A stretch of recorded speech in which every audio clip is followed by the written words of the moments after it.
아가씨!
So, welcome to Monster Hunter Generations Ultimate.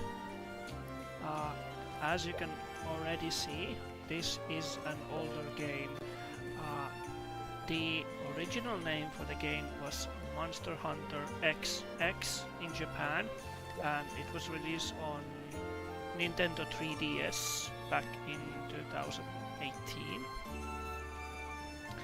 And then it was made into a HD port for Switch back in 2020, which is the port that I'm currently playing, and it is a Switch exclusive. This game contains currently the highest amount of monsters that you can hunt, around 97 large monsters and 37 small monsters. And this game is for older generations. This is for 4 generations of Monster Hunter games. This game doesn't have any quality of life things as that we have today in Monster Hunter Rise or World or Wilds. So everything you do, you have to prepare yourself as before, with the exception that there is no canteen on the field as we have today in the Wilds. For example, you can still cook meat on your portable, but there is no extra areas that you can set up tent. There is one base and the map is divided into areas. So loading screens back then was a thing because you had to load into a new area. So prepare to see a lot of loading screens. Every time you transition into a new map, loading screen, back and forth, back and forth. This game introduced from Monster Hunter Generations. That game and this game both have something called hunting styles. So from 6 different hunting styles, you can select one and use it during the hunt. This game also introduced from Monster Hunter Generations. This game has something called a G rank, or the Great rank. Today we know that rank as a Master rank for the Europeans, but back in Japan it was known as a G rank or Great rank.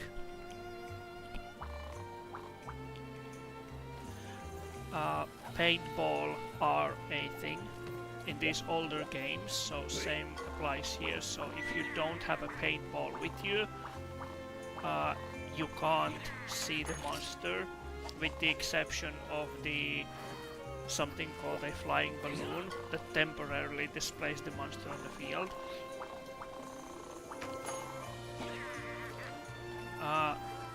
Mostly same things have carried over to newer generations. Canteen, Alicos, Smithy, all that is still present in these games. But like I said, quality of life use are heavily reduced. So for one, when you drink a potion, you have to stay still. There is no running and drinking. So yeah, if you don't have an opening for a potion, just run to the other map and take a sip of the potion.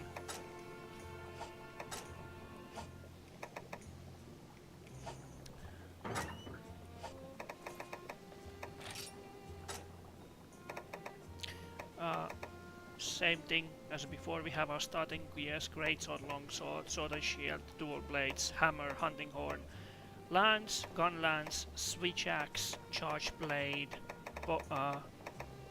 bow, heavy bow gun, light bow gun, and insect glaive. So all the 14 weapons are still here. In Monster Hunter Tri, that was released on Wii back in day, it included a underwater combat, which here in Generations Ultimate is removed completely.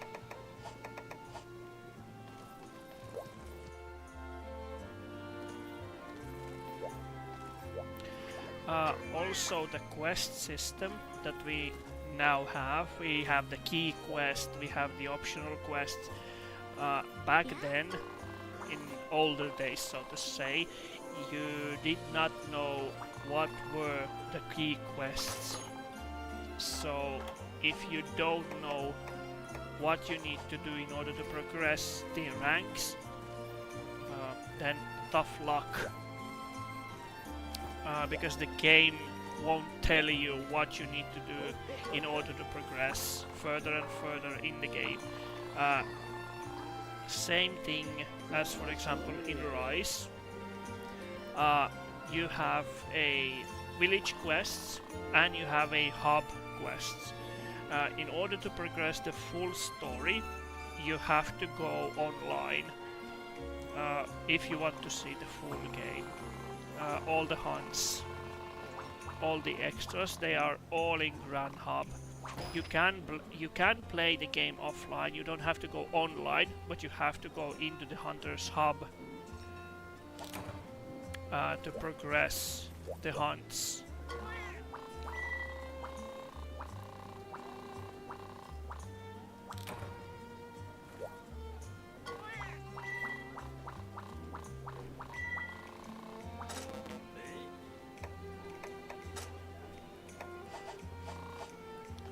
So this is the village canteen. Here we can prepare for a hunt by ordering meal. More meals become available the further you progress in the story. And you can also see the food effects.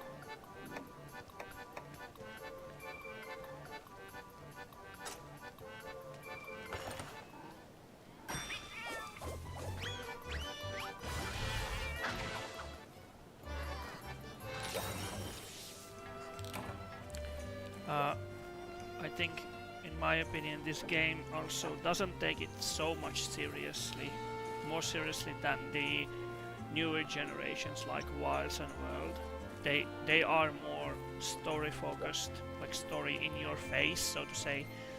This game does have a story, but if you don't care about it, you don't have to read every single thing. But the main premise is that there is a Elder Dragon Valstrax which disturbs the ecosystem, and the first job is to hunt him down. But that will become available much later in the game, and you're gonna be they're gonna tell you about it much later. So for now they just say to you that don't worry about much anything, just go and hunt a few things.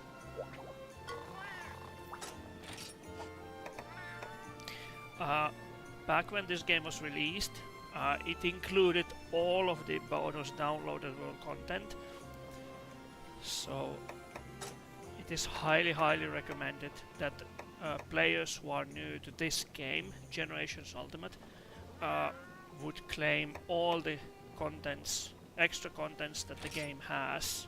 So all of these should be claimed because they ease your grinding by a significant amount. So that's what we are gonna do. We're gonna claim all the extra DLC packs that the game already includes. You don't have to pay anything. So if you buy the game, you will already have these as long as you download the full contents from the main menu.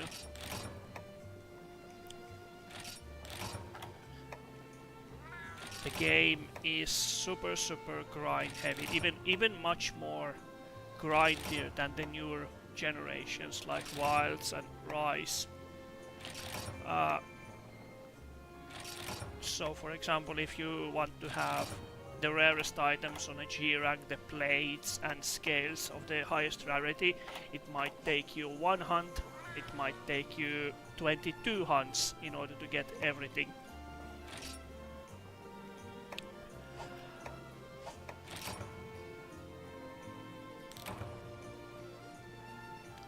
So yeah, it's really luck heavy based.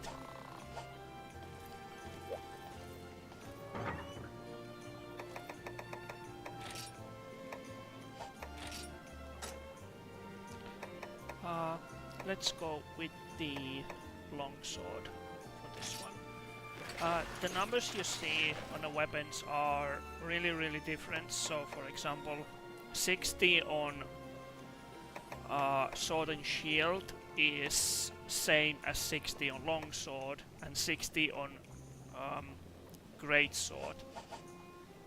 The only difference is that the more elemental damage you do, the better you do on the hunt.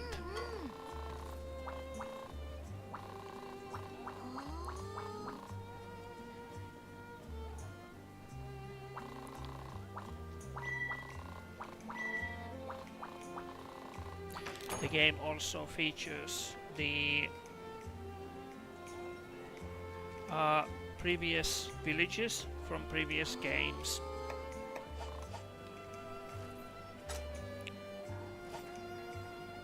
So we have Burn a village, but we will be having 3 more villages as we progress through the game.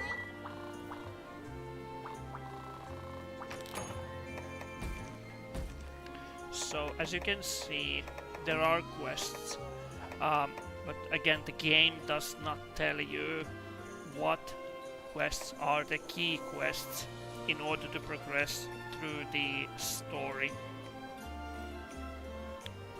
So for you to know, you should download something called Monster Hunter Database, Monster Hunter Generations Ultimate Database. It shows you the quests that are key quests in order to progress through the story, or you can just watch videos from YouTube that show you what are the key quests. So for example, for Village 1, the key quests are find the ferns,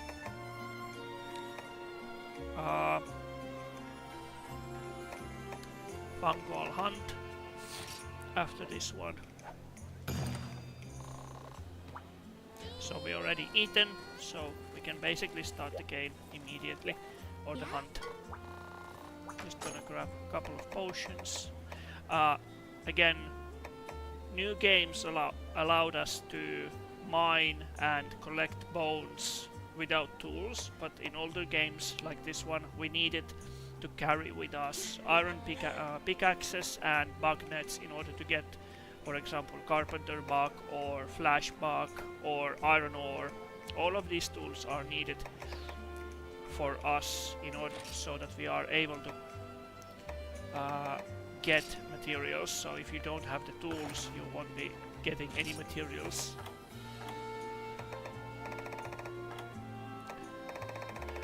Also something that the Rise brought back in later, only in Monster Hunter Rise, they brought back the oils in a manner of speaking, but in this game we do have, if you have a sword and shield, you can apply oils, and you progress through the game, you get better oils as well.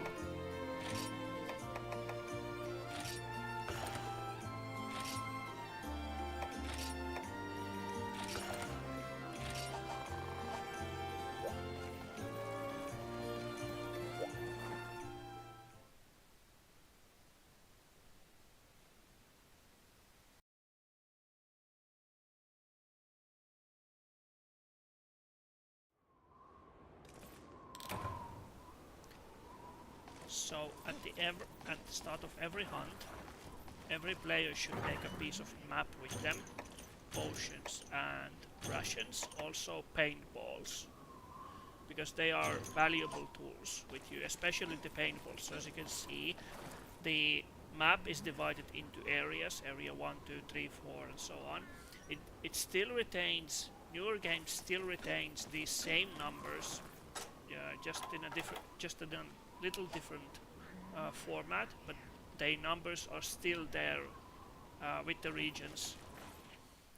But yeah, every time you go to a new area, you have to look at the loading screens.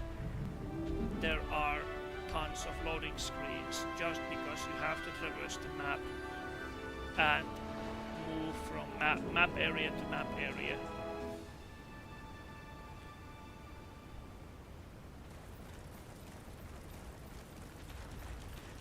So our first objective, if we go to quest info, we have a unique fern. We have to collect 8 of them. We have 50 minutes of time. And if we collect unique mushrooms, 10 of those, we get extra 100 points.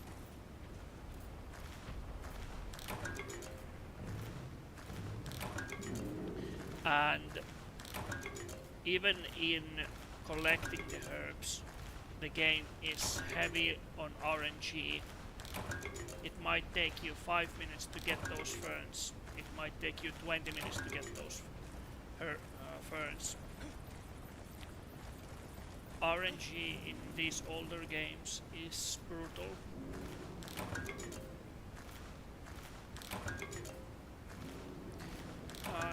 But through the generations, the game still retains, for example, the clock on the top left. Still, for example, in Wilds Rise and World, the clock is still there. On the top left, stamina, health, all of these things are still in the newer generations.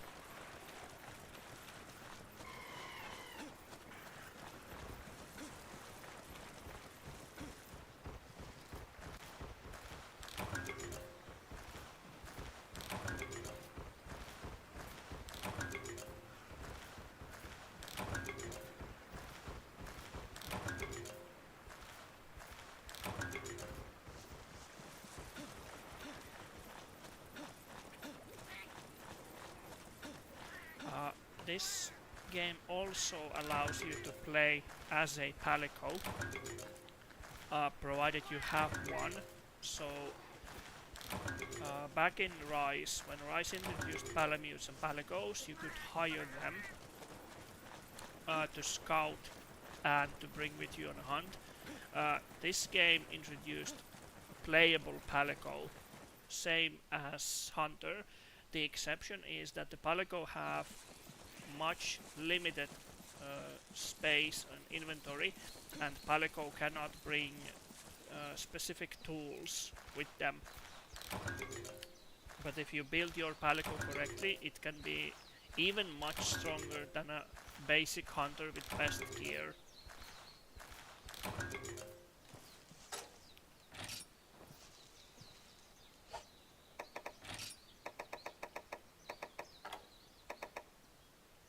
So we have just enough unique ferns, so we can just go and return them. And yes, these few beginner key quests are same in terms of mechanics. So basic few quests are gathering quests. It is a way to introduce you to the game,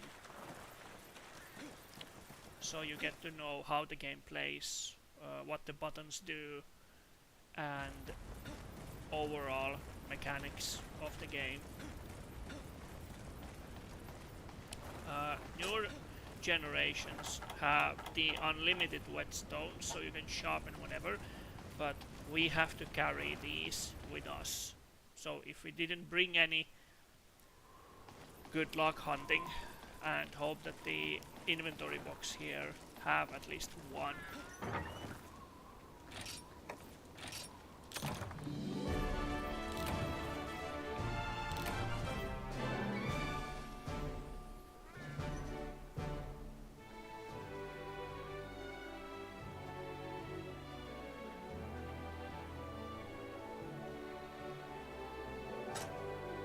And this was the first quest. Pretty simple, nothing special, just basic gathering quests of, of the village. Village quests are considered much easier from the hub quests.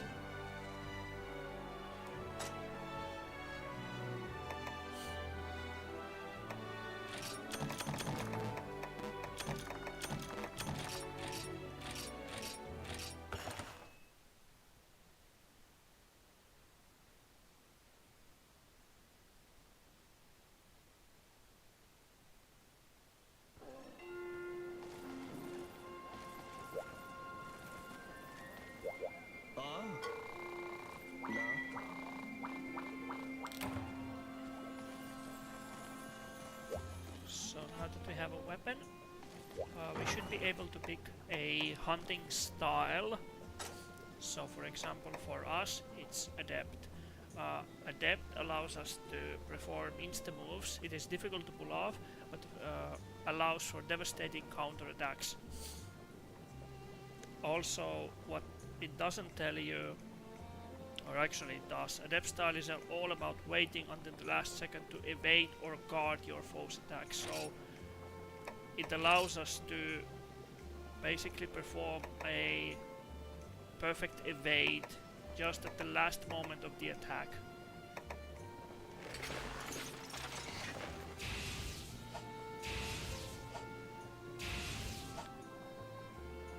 We can also choose a special attack on a weapon. So absolute evasion is a perfect evade. Sakura Slash is a special attack for a weapon. All weapons have different kind of attacks. Depending on the hunter style you choose. So for example, aerial style allows you to jump up into the air with a weapon, regardless of weapon.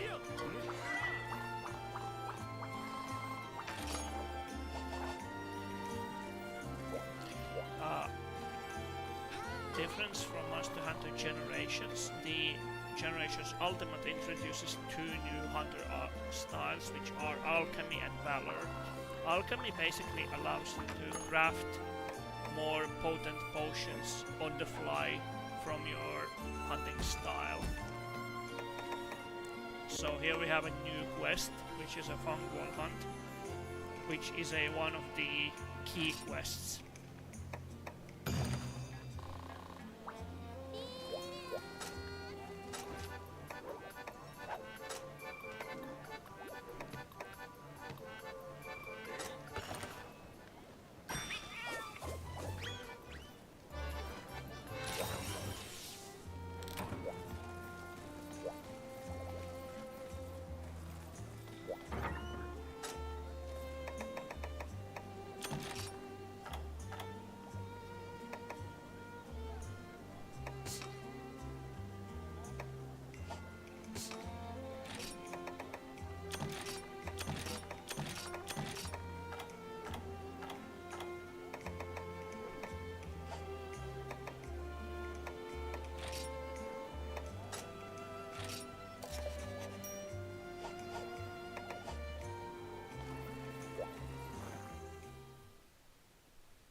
Same as before, pick up the map, potion, ration and the paintball. Since we already have whetstones, we don't need them, we can carry them with us all the time.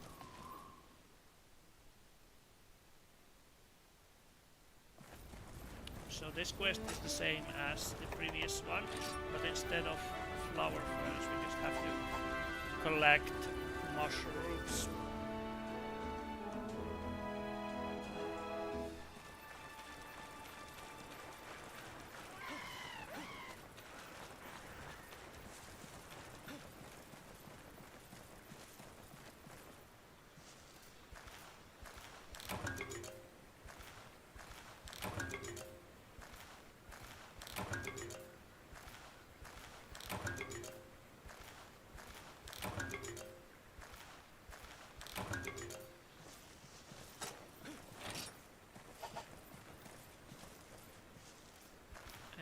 guys, these mushrooms can be found in any area that do have mushrooms.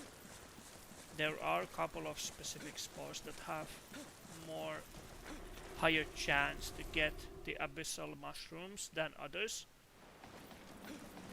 but in general you just want to pick up every mushroom spot that you see.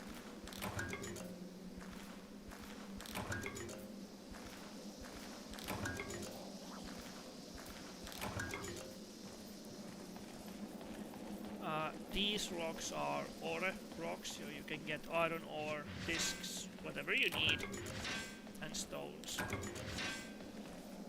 And for that you need to carry a pickaxe with you. Again, another luxury we have in the new generation. We just can go onto the iron pile and just mine it to get the materials.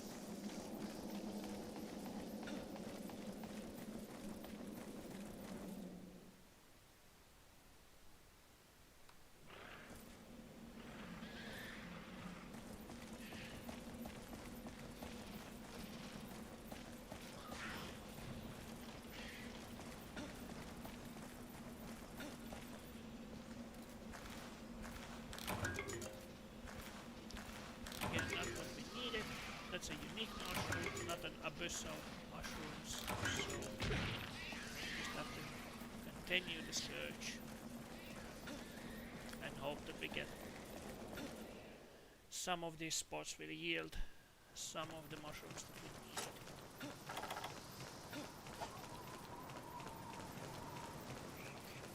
These butterfly spots are where you can gather bugs. So when you see a butterfly flying, and if you have a bug net with you, you can catch bugs. Another bug and immortal. Most of these items are needed as well for weapon and armor crafting. So if you're planning to craft lots of armors and weapons, which of course we want. So again, there's a lots of catching and hunting to do with the small environmental interactions like ores.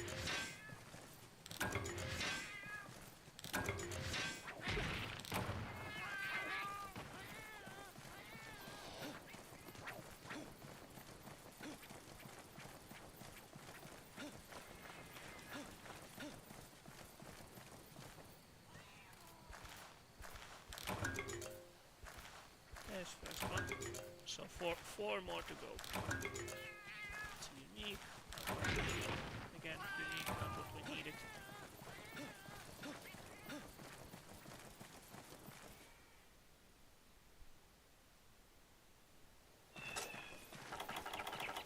So now that we took a little bit of damage, we can drink a potion, and as you can see, when you drink a potion, you stay still and you flex your muscles for some reason.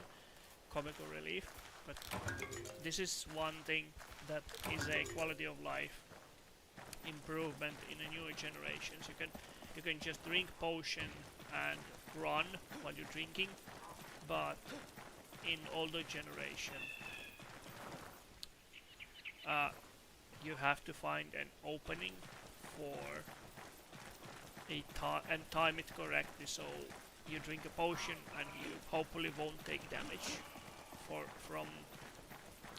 from it while you drink, so pray that monster won't be attacking you while you're drinking the potion.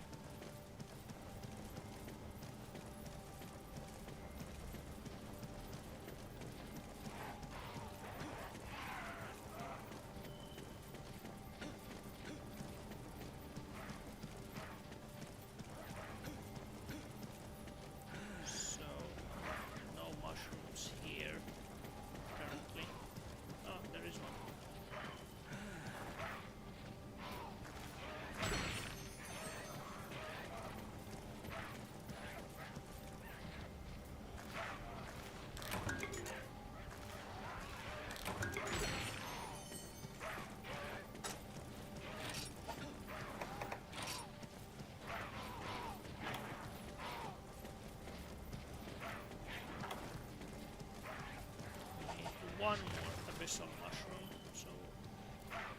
so we can complete the quest. And there it is.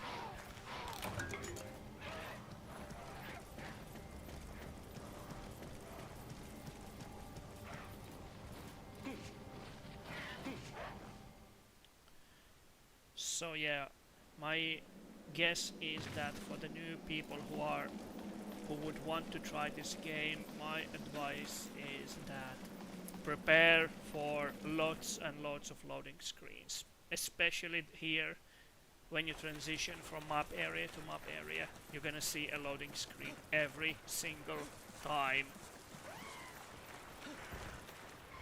and that's why I think we should be really grateful that Capcom made World, for example, and newer games, so we don't have these problems. But yeah, in older games this is and was thing. Lots and lots of loading screens between areas.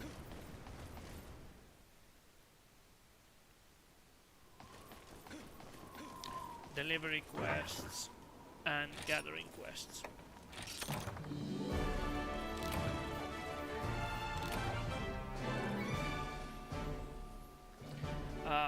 One thing that the game will allow you to do is sleep on once during a quest, and this basically restores all your health to full, but you can do this only once per quest. This is the equivalent what we have today, that we go back to the tent, we replenish our items, and we go back on the field and hunt.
From this table you can recruit a palico if you have.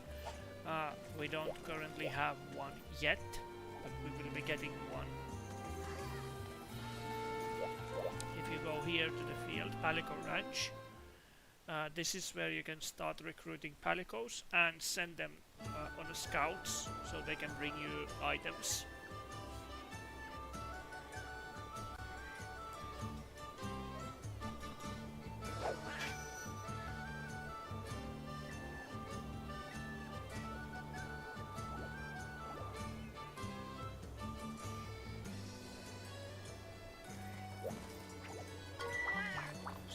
Ranch Pa will introduce us to the ranch and how the things work, but basically it just comes down to that you have points, you have money, and you can recruit new palicos and search for new palicos and send them on a scouting trip.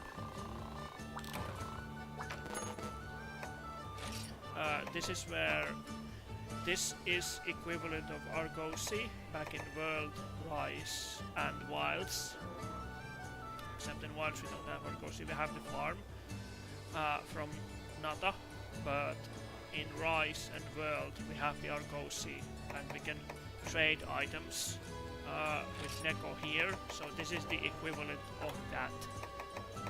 So for example, smoke bombs, really useful for making farcasters, really useful. Herbal medicine, good healing potions, energy drinks, or if you're using dual blades, slow stamina depletion.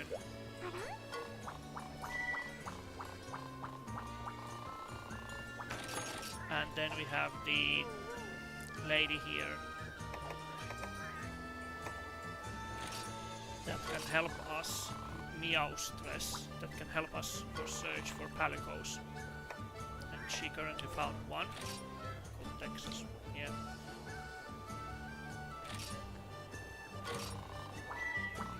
So now we have our first palico with us. And same as in newer games, we can craft items for him, weapons and gear. And now that we have one palico, we can even play as palico if we want.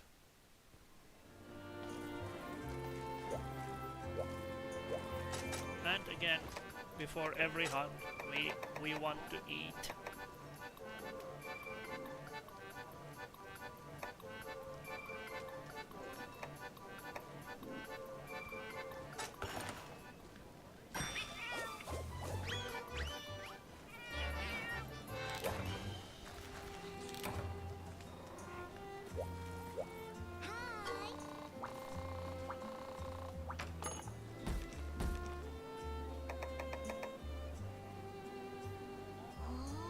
So Wipeout is one of the key quests. Here we can do a little bit of combat. So slay 10 macaw. These are the small green lizards, parrot lizards, that we have seen already. So 10 of these. And this is the one aspect of the game that those who have never played the older generations can be a little bit shocking. Maybe, but the hitboxes in these old games are really something else. You think you might get hit, but you didn't, and other way around. You think you might not get hit, but even though you were standing miles away, you're still gonna get hit. So there's that. All of these items that we have are all from the DLCs that we just got. That's why I highly recommend for new players to download all the available DLC packs that come with the game to significantly reduce your grind. You have armor stone, disc stone, armor spheres already, silver, golden and platinum eggs to get money, and money is something you're gonna need here as well. Take 15 of those and we can sell them here at the store. You have to have an item to sell with you in the inventory if you want to sell. This is also one thing that they changed in newer generations, that you can sell straight from the box, but in the older games you have to have an item with you in your inventory, and then you go to the merchant and sell it. So a little bit of starting capital. What you can do is you can buy and send to the item box, but you cannot sell from the item box.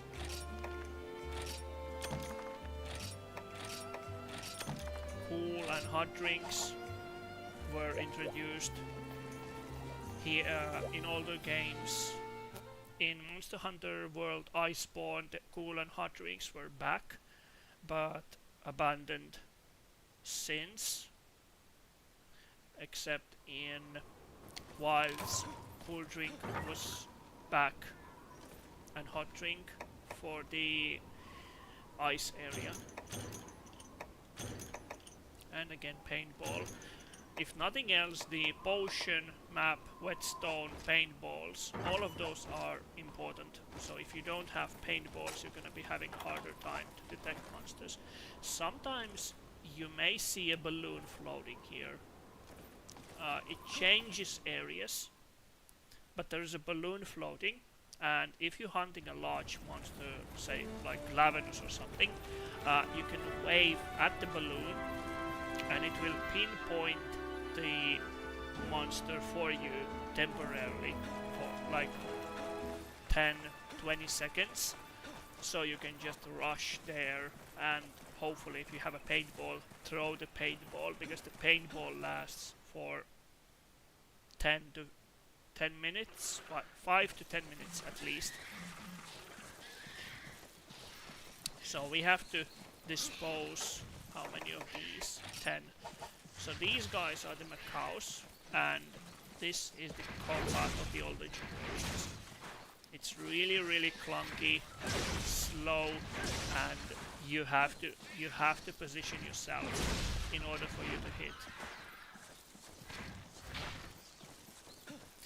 The small bodies of the small monsters disappear really quickly, and there is a food skill that prevents you from knock back from the large monster. But in older games, if you hunted a monster and you were about to carve and you constantly get punched by something else, then you just have to hope that you could carve it without being interrupted constantly. In newer games we don't have to worry about that. In newer games, as soon as you complete the hunt, you can just start carving without being interrupted much. But here in older games we don't have that luxury.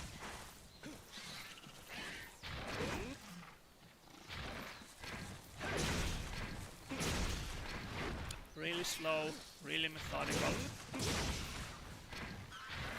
And the game starts really slow. As you could see previously, we did 2 gathering quests already. Honey, super important to make mega potions from potions and mega potion. Honey, you can make mega potions, and of course mega potions are better than regular potions, but you want to have as much honey as you can all the time, every time.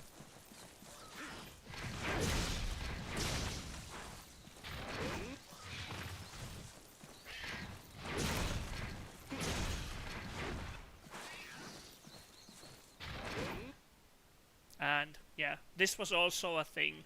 If the monster is on the close edge of the map border, you're just gonna transport yourself to the next area and back to the next area so you can continue the hunt.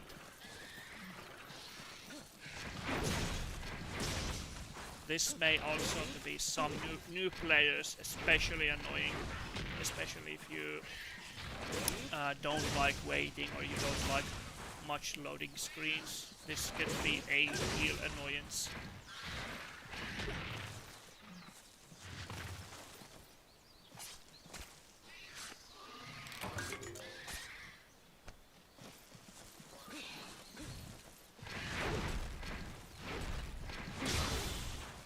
So we have a meter there next to our first aid. So every time we perform a hit on a monster, we fill up that meter. So currently we have filled up a Sakura/1, and now we can perform it by pressing up button. So before we do that, we're just gonna run away a little, sharpen our knife.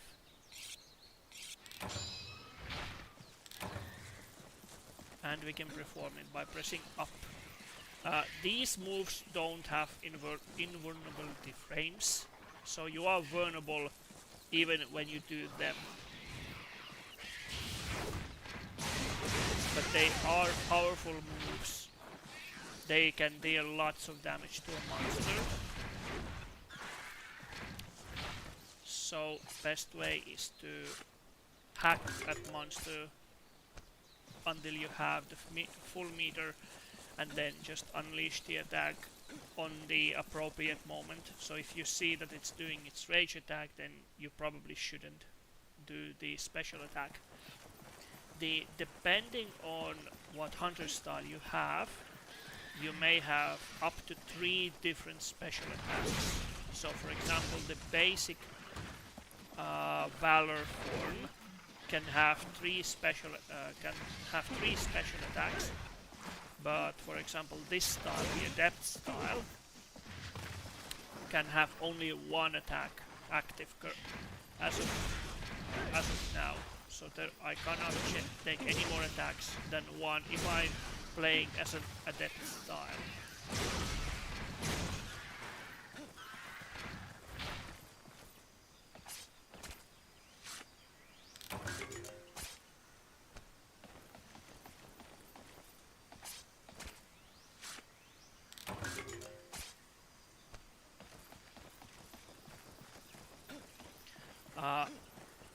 compared to the newer generation games, we still have the elemental attacks, so that's water, ice, thunder, fire, and dragon.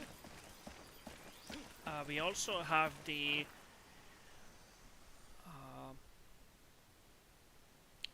abnormal status effects, which is paralyze, sleep, blast.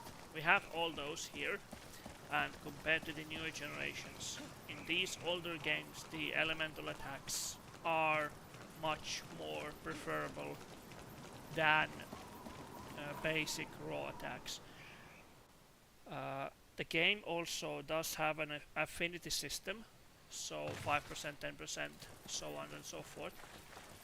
But what's more interesting is that in older games like this, you can make a build with a weapon that has negative 100 affinity.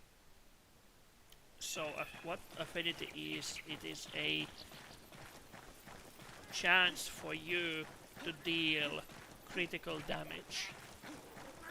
So the higher your affinity percentage is, the higher chance you have of dealing critical damage.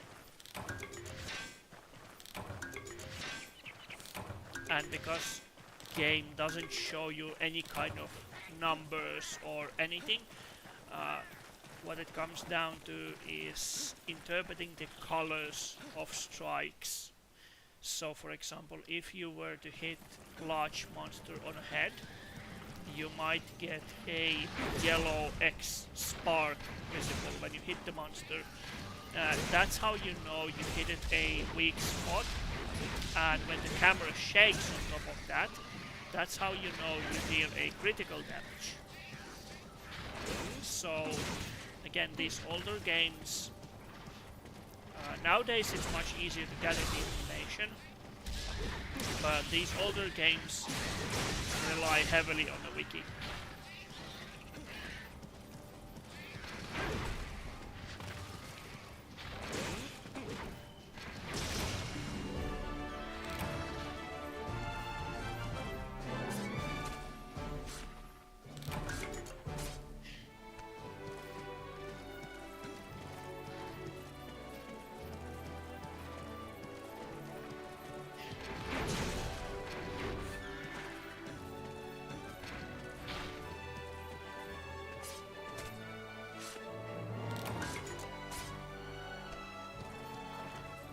Same thing as newer games as well. You still have 60 seconds after the hunt is complete. If the monster is not captured, you have 60 seconds to collect items or materials or whatever. If you capture the monster, you have 20 seconds.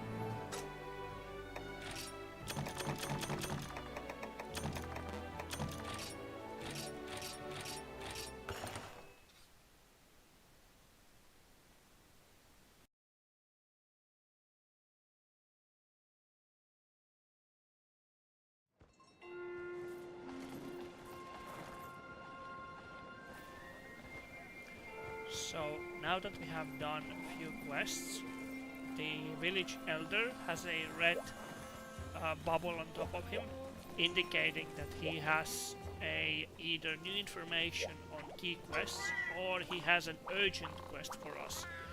The urgent quest is what progresses the story, and that is also the one that increases your hunter rank later in the game.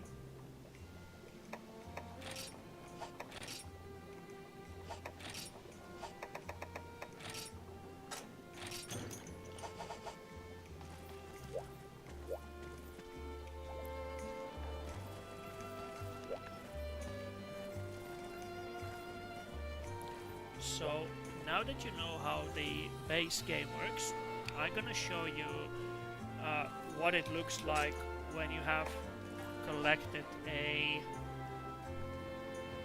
gaming hours on you, and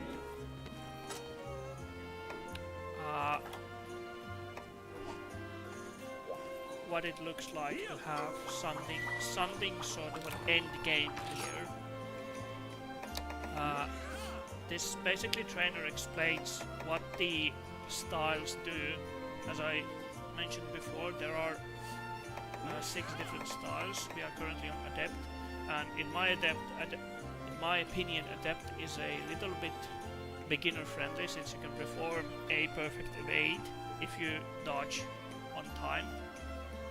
Sort of kind of Dark Soul evade, if I may borrow that.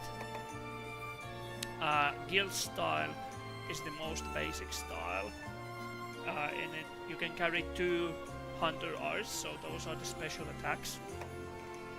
Striker allow you to carry 3 Hunter Arts, but they are also easier to charge. So Striker is a style for a player who is super aggressive, for example. So for example something like Dual Blades or something like that.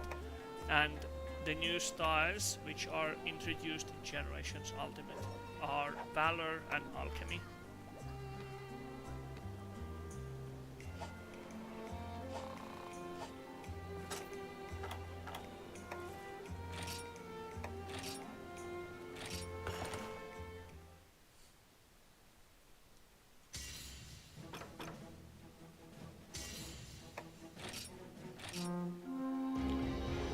So this is how it would look like after many hours of playing. There are lots of quests, like over 1,000 quests in the game. Of course, some of them repeat themselves. There are event quests. There are much more monster variants than in World or Rise or Wilds, even to date. This is your hub area that you gain once you progress in the game.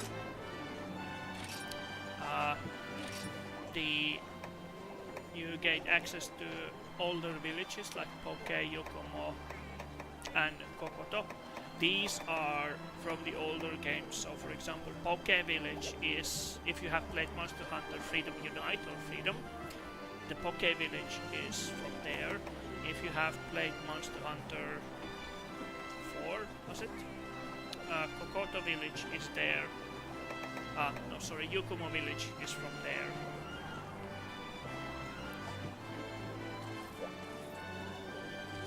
And of course we have our hub area. So if you want to see all the quests that game has to offer, you have to go on a hub. There's no avoiding that. So hub contains the high rank, low rank and the G rank, as we know it today, the master rank, but back then it was known as a G rank.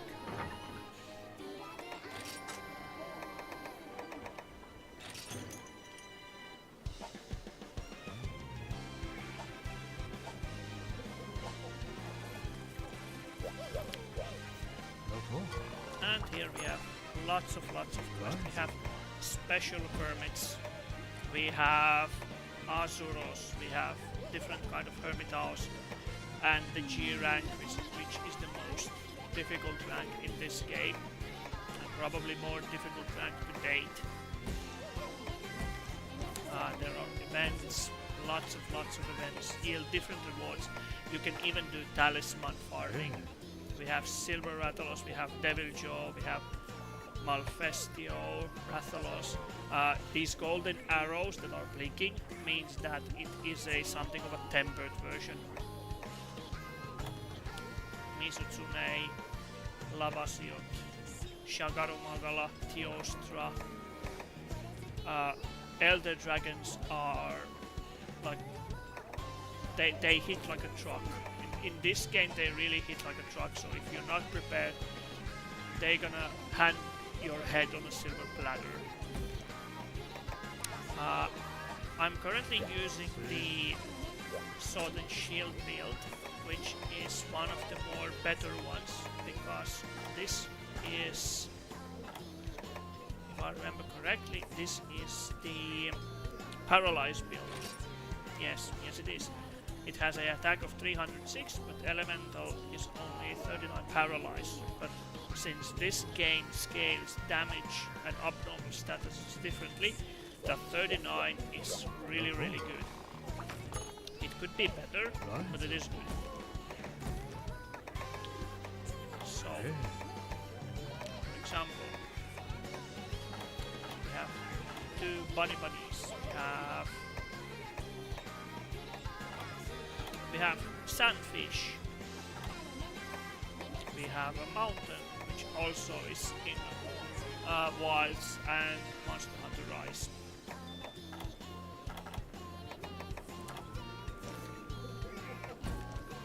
We have Astalos, which is in, by the way, also in Monster Hunter Rise Sunbreak, the DLC.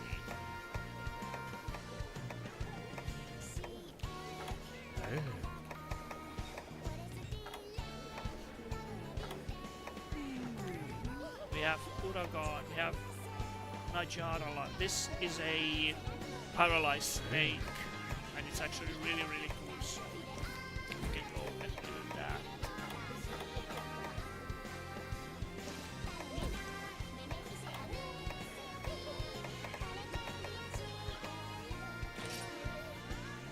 Serpentine Samba.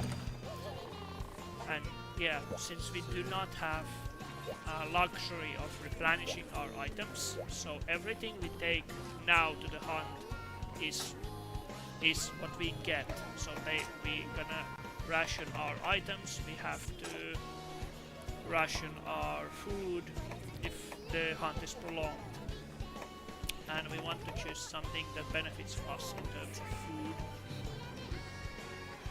For example, feline insurance, the same insurance that we have in World, Rise and Wilds. So you get 1 free card. And we just hope that the skill activates.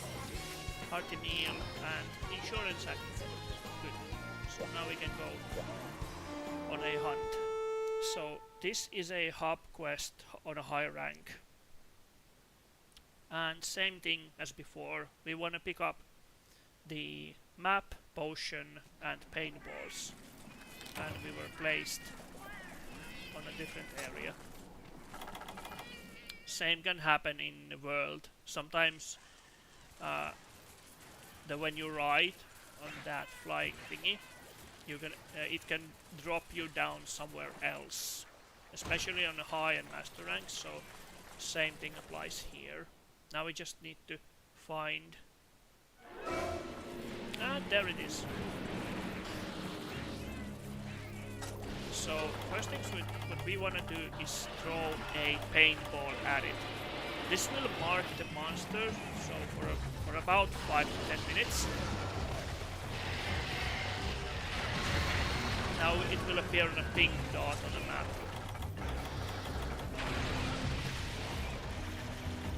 And whenever we need to drink potion, we want to stay away from the monster, because as you saw previously, the hunter will flex his muscles every time he takes a drink from that.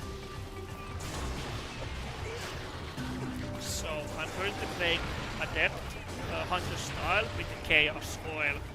Whenever Chaos Oil is applied on Sword and Shield, it will apply stamina, affinity and attack bonuses, all 3 at once. It also applies hard break on weapon.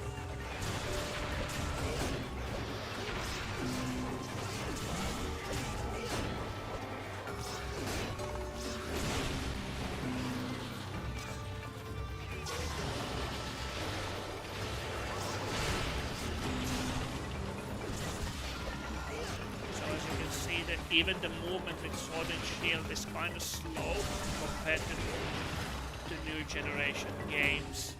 You still have to position yourself, and it is not as fluent as it is today. And yeah, again, you can fly off the map really easily if you're standing on the edge of the area.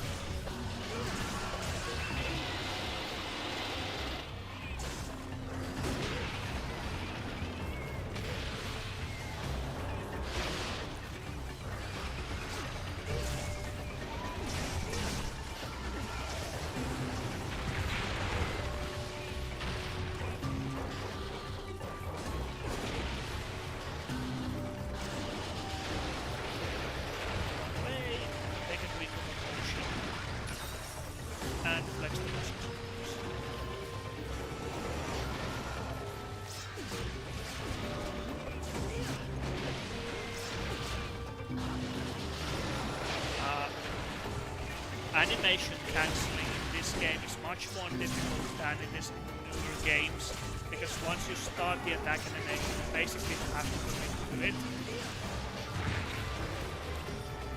So if you are playing with great sword and you are charging your attack, you better hope that the monster stays.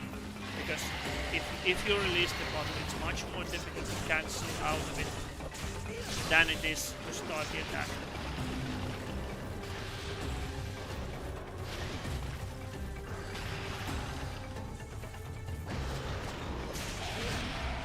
So now it's paralyzed. Zappy zappy. We can apply Chaos Oil to it. So now we have applied Affinity, Attack and Heartbreaker to it. All three oils at once on the weapon.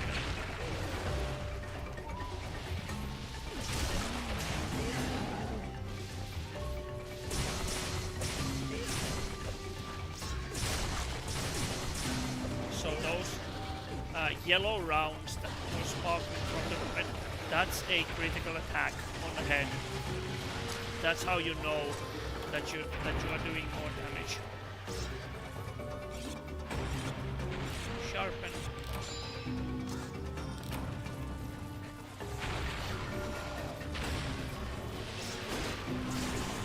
Again, this is an older game, so positioning also is the key for hunters.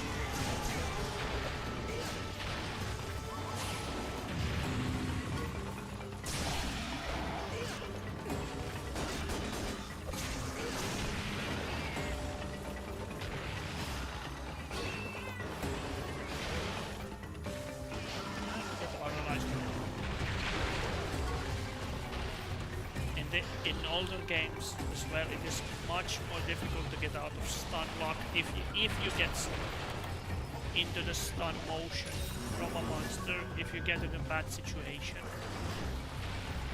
than it is in newer games. So for example, in Monster Hunter Rise, you can just shoot a silk bind and get out of the stun immediately.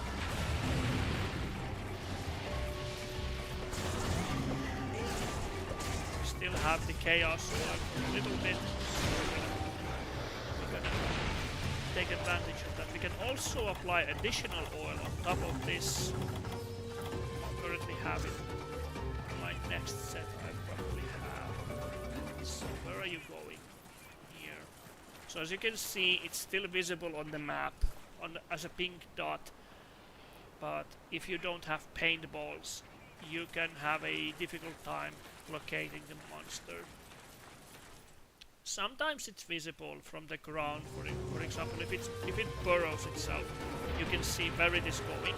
If it flies, you can see the circle shadow where it is flying. But even that doesn't tell you specifically in what area the monster lands. Again, now it's again paralyzed. Makes our job much easier.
different from the newer generations is the application of skills. So in this game, when you want to apply skill, you apply it by accumulating points. So for example, let's say you want to do an attack boost. So you pick an attack skill and you apply it to gear or a weapon in levels. So there's attack decoration level 1, 2 and 3, which are for their own slots, and they all yield their own amount of points.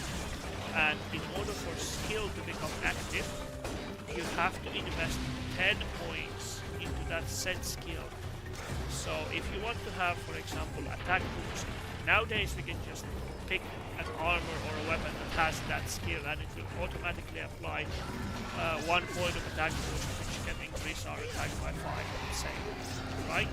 But here, if you haven't invested 10 points in a skill, that skill won't become active. Just simply, it won't activate. So if you want to have an attack boost of level 1, you have to apply 10 points of attack boost skill in order for that skill to become active, even in the first place. After that, you can increase it by 5 points, making it 15, which is level 2, and 20, which is level 3. So if you want to have attack boost level 3, you have to invest 20 points of attack boost skill in order to gain benefit. So this game also highly prioritizes the gear choice and weapon choice.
You can mount the monsters in this game as well. It just takes a little bit more time than in the newer games. And we have run out of paintball, unfortunately. So now we have really good time to know where it is going. I have my suspicion that it will go up here, since this is the closest next area. If not, well, we just have to run around and hope that we find it.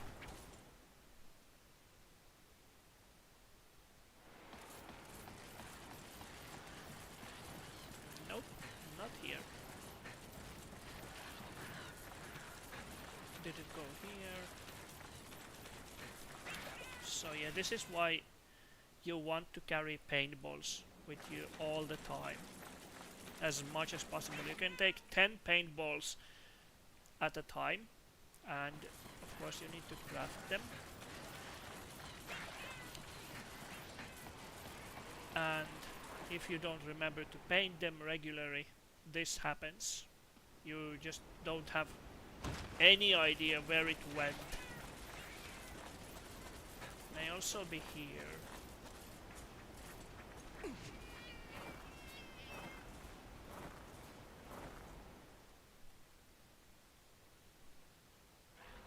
Yep, there it is sleeping. So, same as before, in newer games, as same as it is here. If you want to capture a monster, you need a trap and you need a trank bombs. So we're gonna place a trap here and 2 trank bombs in order for it to be captured successfully.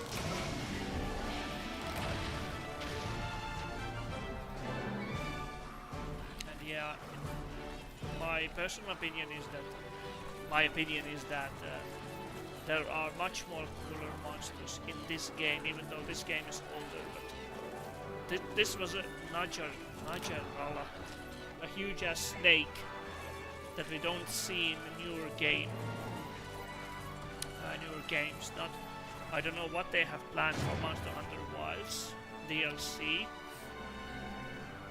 but as of now, this is one of the favorites here.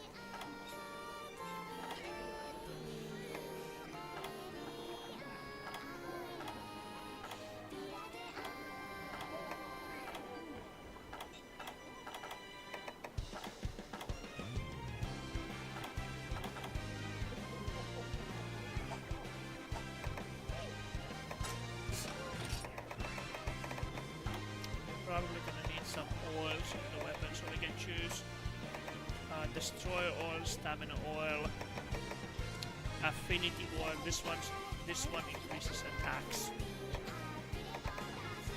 Mind's eye oil will prevent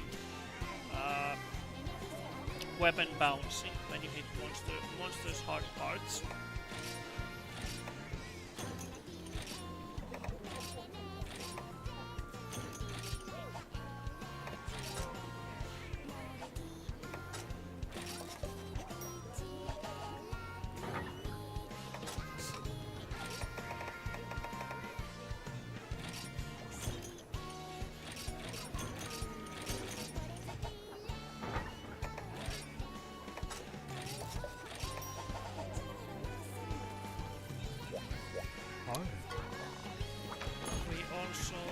G rank, which includes many deviants. We have Valstrax, we have the infamous Steve, we have the crazy monkey Rajan. We also have, for example, Duramboros, which is just a big spinning rock.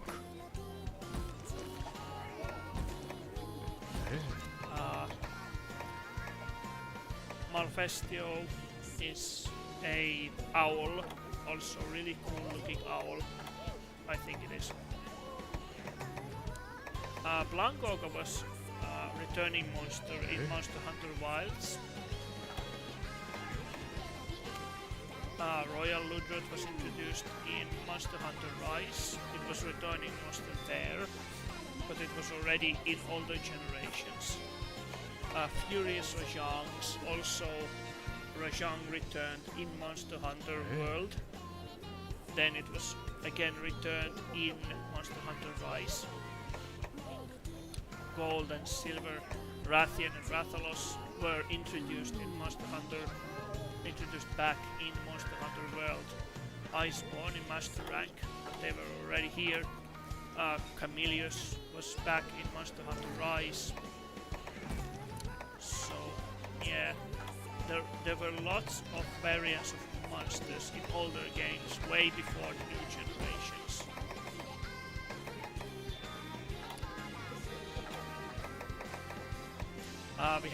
We have different species of Nargacuga, Silverwing Nargacuga.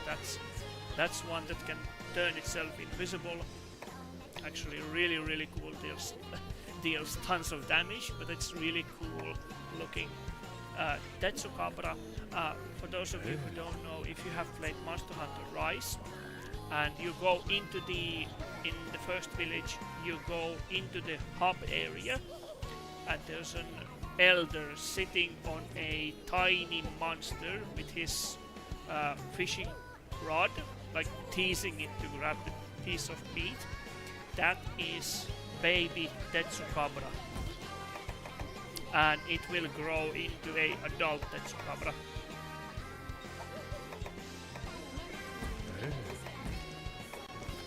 We also have,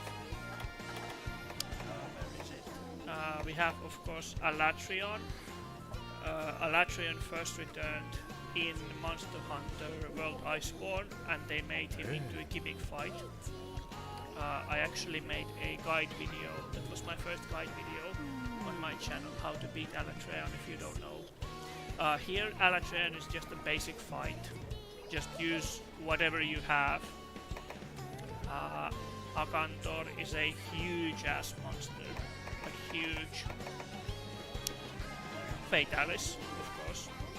Who wouldn't know Fatalis? Kushala, Brachydias. These are all subspecies, so this is basically a savage devil joke. This is a raging Brachydias.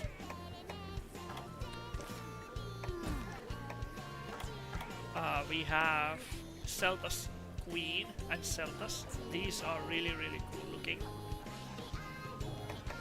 These are all master ranks. I can actually show you how it does look like.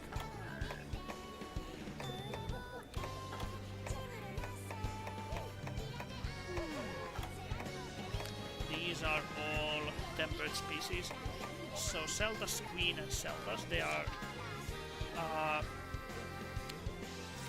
come in two. So the Celta's Queen is the bigger one, Celtas is the smaller one. And if you have a buck fear, then don't watch. But these aren't that scary as you might think, but they are still, I think they're still much more cooler looking than what we have today.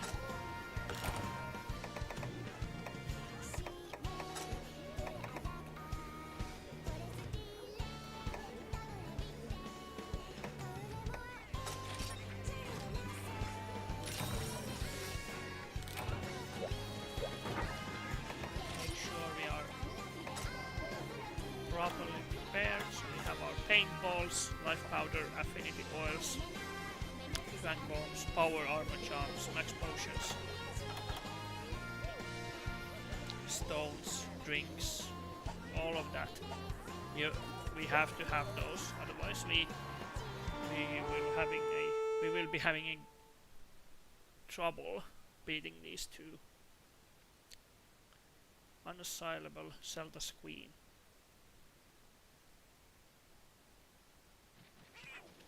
So we begin near camp, so we can actually run back to the camp. No, we don't. We don't have a Farcaster, so unfortunately I cannot jump to the camp, but that's okay. I'm just gonna run there.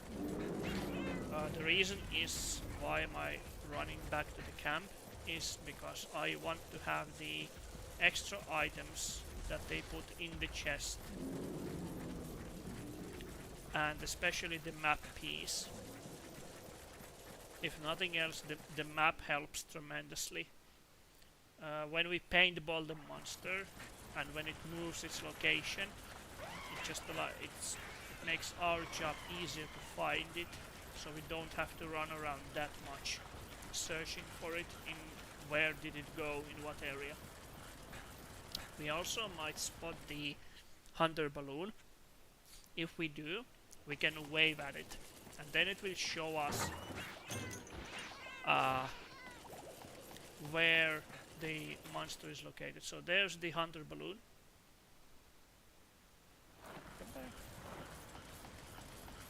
There. Where is it? Over there. That's the hunter balloon. So what we can do now is we can wave at it. So we just need to kick the cat first, and then we can go to gestures and wave. And it will show us temporarily where the Celta's Queen is located. So it's currently in area 4, both of them are. The Celta's Queen that we need to hunt is the bigger one. The smaller one is its protector, Celtas, but the Celta's Queen is the one that we need. So it's currently in area 4. And as you saw it, it lasts only for a few seconds and then it disappeared. So that's why we are carrying paintballs with us. So we can mark it. And here we are. That's a Zelda. This is the small one. This is not the queen. The queen is over there. That's a Zelda queen. And it is a tempered monster. And I think it's currently moving to another location. Yeah, it moves itself to Area 7. Again, the loading screens. If you don't have the patience, well, too bad, because there are a lot of loading screens because of this. I mean, look at this. You're not gonna see anything like this in World of Wilds. I really do hope that they bring some of these monsters in Master Rank Wilds. I really do, because they could be so much more cool looking graphics. But oh well, it is what it is.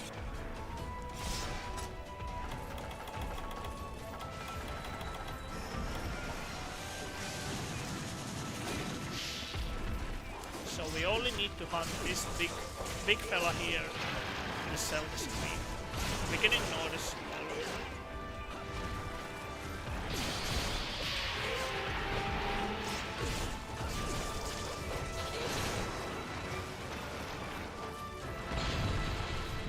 So that's the smaller guy lifting up the queen, and there's our paralyzed already.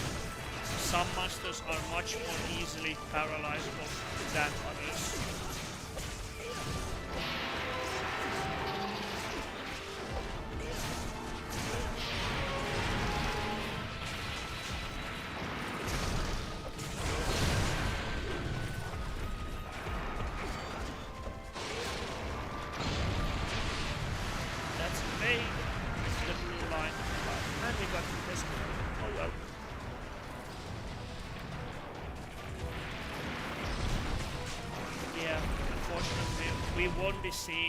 Probably won't be seeing anything like this in the Master Rank, although I really hope that they will bring some of these monsters back.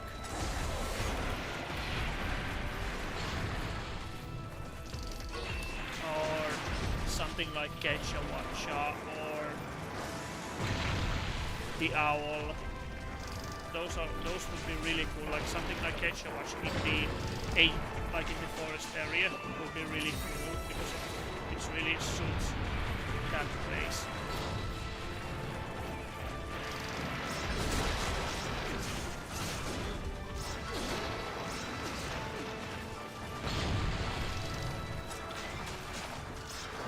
So again, applying Infinity Coil and Mind's Eye, because Mind's Eye will prevent us from taking bouncing off the weapons.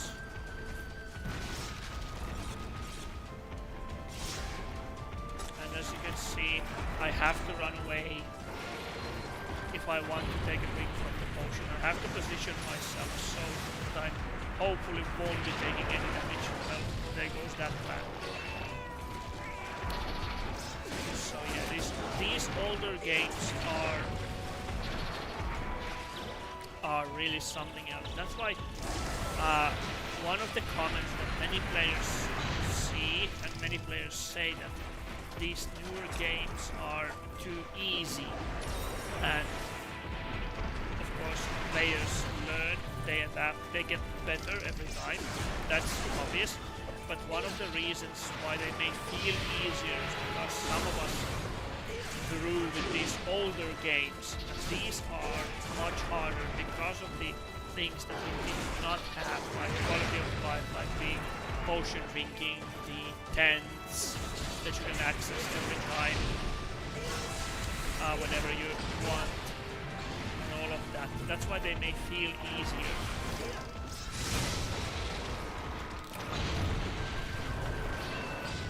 And I believe that is one of the reasons why some players say that, oh, this Monster Hunter game is too easy, the monster is dying 2 minutes.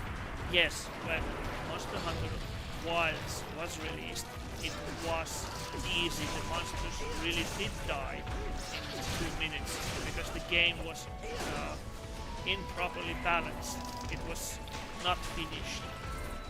When Monster Hunter Rise was released, because it was released on Switch, some speculated that it was because of the technology, because of the Switch. They had to make game easier to make it more playable on the go when you did the village quests. Then the Sunbreak came out, Master Rank for the Monster Hunter Rise, and the game got better because of yes, but it is still easy because of the quality of life things that we have there, like silk bind skills and silk moves, all of that. The game is easier, so the players who have played these older generation games, especially those who have started to play Monster Hunter 1 back in PS2, back in 2006, 2005, something like that, they are like super veterans already in this game. So yeah, whenever someone says that the game is Monster Hunter game is too easy, something like that, we have to consider the fact that they may be coming from a very old generation, like this, like from Freedom Unite. It's even more older than Generations Ultimate, and Freedom Unite was released only on PSP, and that game is much harder than this, just because of the fact of how the camera works and how the controls are laid out in the PSP itself. That already in itself makes it much harder to play in terms of controlling the character.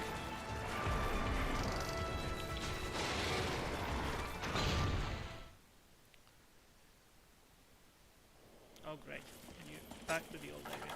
Of course, this can also be an advantage. So you were thrown into the next area, so you can just quietly sharpen your weapon, drink a potion, or whatever you need to do. You can just do it peacefully, hoping that the monster won't be coming to your area, and then you can just go back into the area where it is and just continue the hunt. So this can be an advantage to a hunt.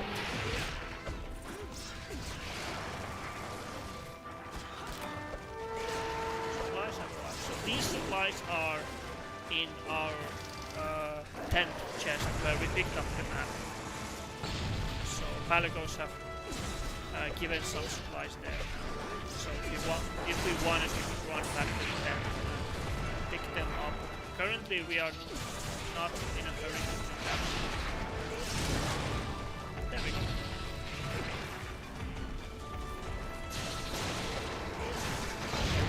That yellow axe that you see sometimes flashing here when I hit the monsters, for example head, that indicates the weak spot and the critical damage.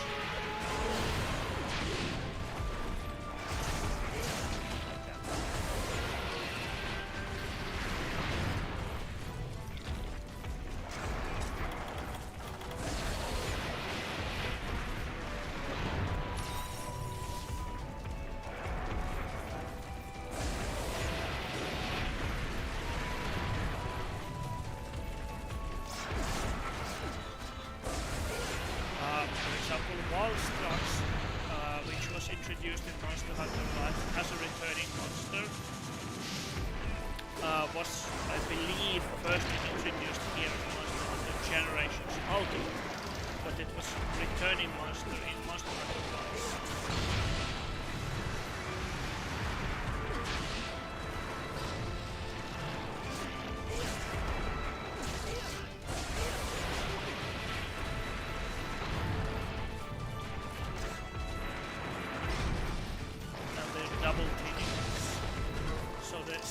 One is on top of the queen, and yeah, they can do some serious damage.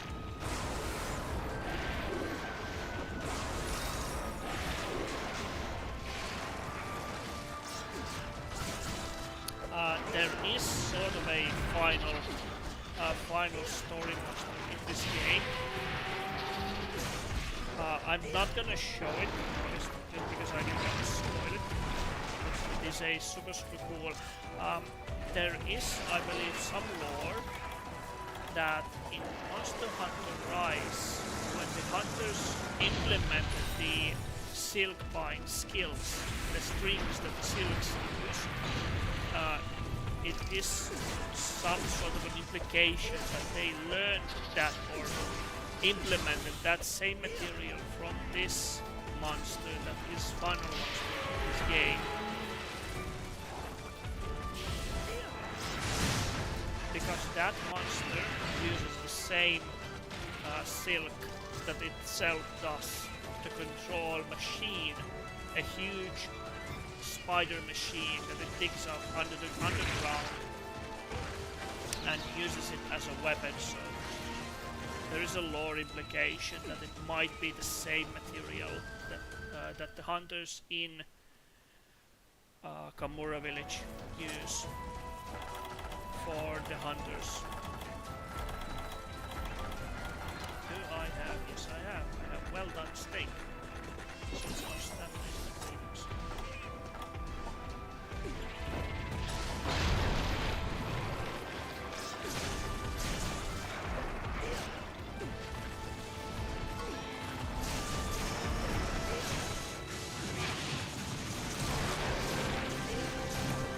Subquest complete means something, some part broke or parts broke that were part of the subquest, and if you complete the subquest, you get more Hunter points.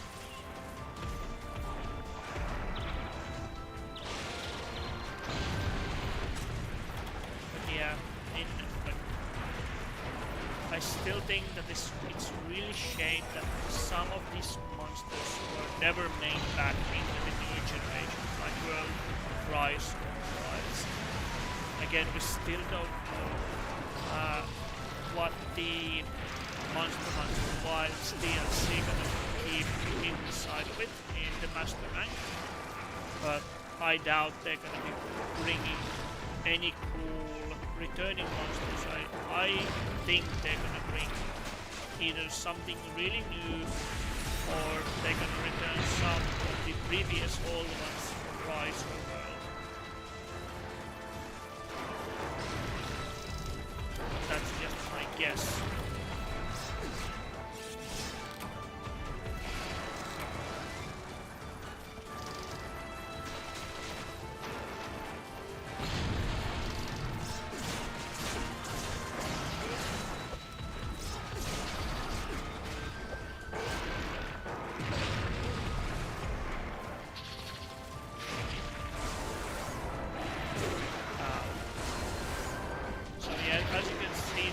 Damage taking in this game is on another level, like few hits and you're already taking so much damage.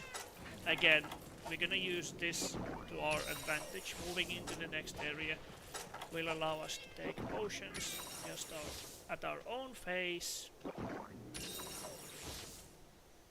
And now we can go back. And as you can see, the paintball has already expired, so we better throw another one before it leaves the area. So we know where it's gonna go when it's gonna leave this area again.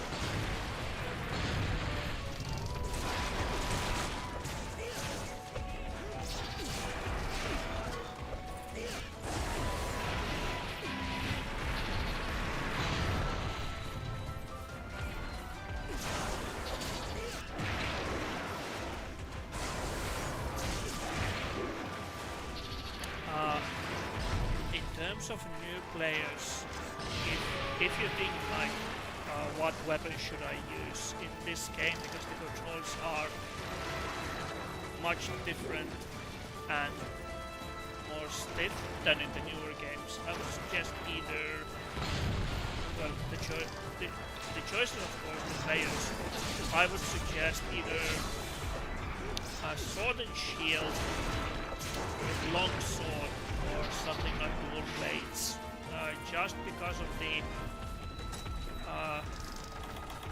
ability of their quick sheeting, and you are much more agile when using those weapons instead of a greatsword. Come back here, you bug.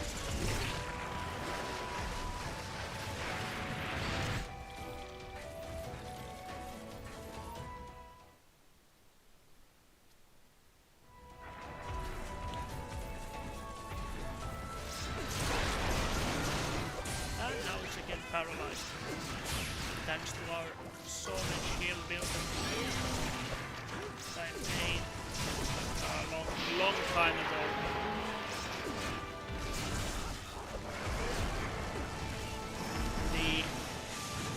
In the newer games, World, Rise and Wilds, the abnormal statuses are nerfed heavily, but in these older games the abnormal statuses, Blast, Poison, Paralyze, are still very viable. Even on weaker weapons like this Sword and Shield, the Paralyze is super good. Same. It's just same as before, you have to make a build around that. And the important thing is that you know that you need 10 skill points in a skill for it to be active.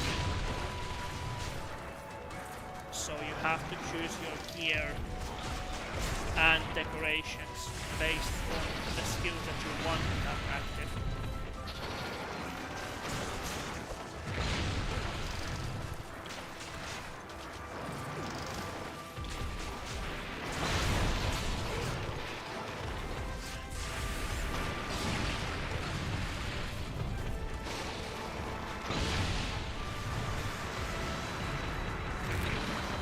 Oh dear.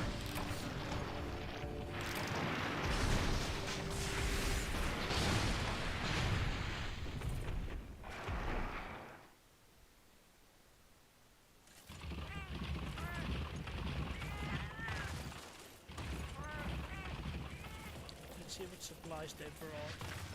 We have rations, we have more paintballs, which is good, and we have first aids, which is also basically a free healing items.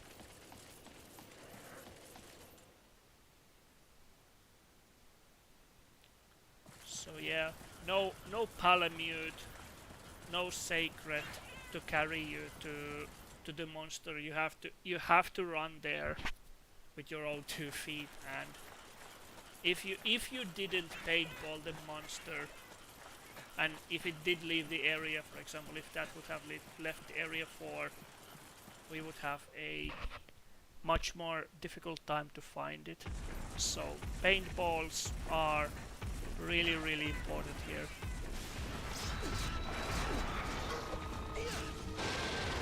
In Monster Hunter Wilds, they, I believe, did introduce back the paintballs, if I remember correctly, although I never used them. My question is, why? Why do you have paintballs in a game where the monster is already visible? What purpose does the paintball serve in Monster Hunter Wilds?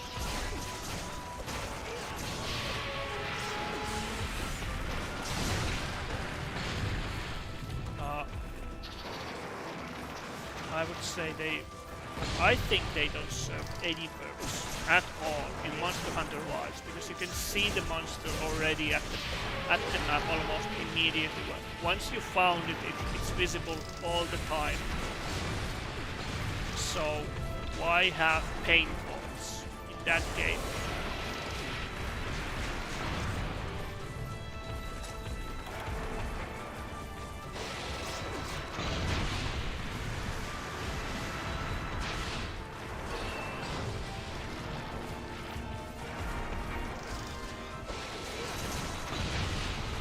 So as you can see, I am dodging into the attack, and I get the blue aura, and I evade the attack. That is the very good benefit of having the adept hunter style, because it allows you to do a evade even when you are evading into the attack.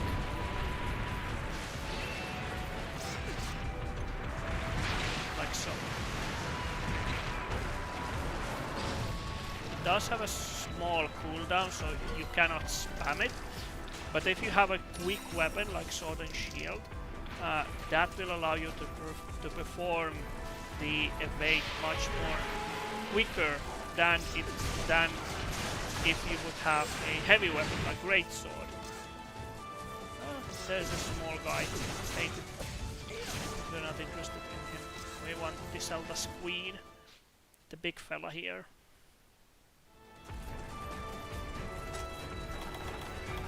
Also, in newer games, you could have a skull on the map, indicating that the monster is in its last leg when you that you could capture it. But in older games like this, you don't have that luxury. You have to look at the monster's behavior.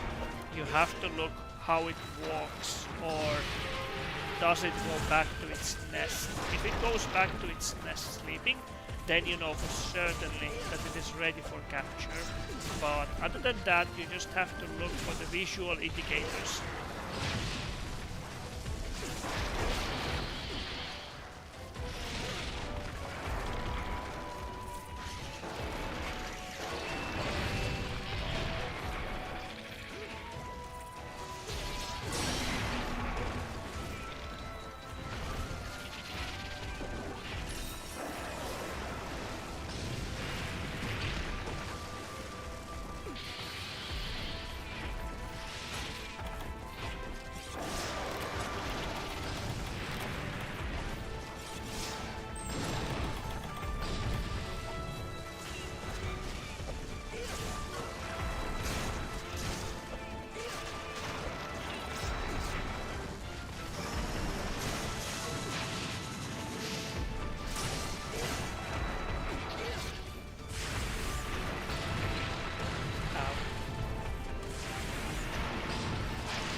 This is what I meant when I said that you have to look for an opening. You really have to look for it. Because if you don't, you're gonna take damage. That's just unavoidable.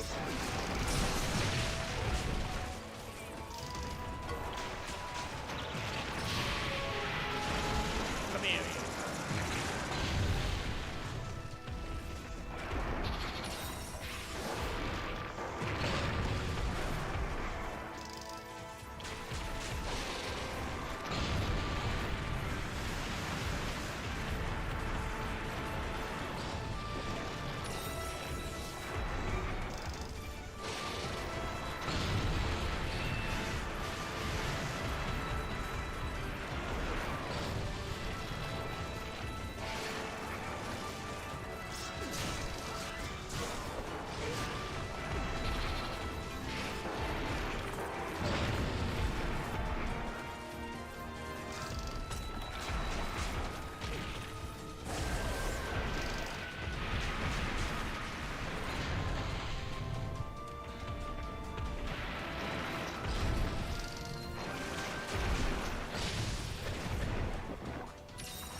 And throw a flash bomb at it. We just need to position ourselves so move it this way, please. Thank you. There we go.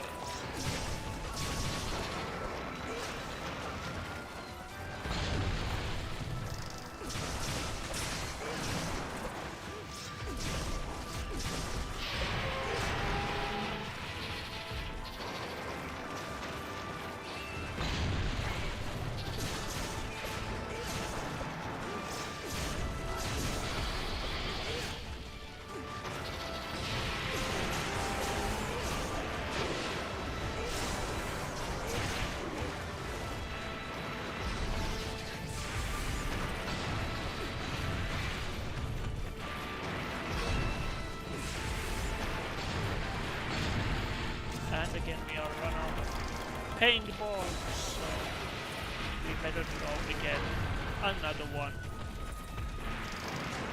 Otherwise we're gonna lose it when it's gonna go to the next area.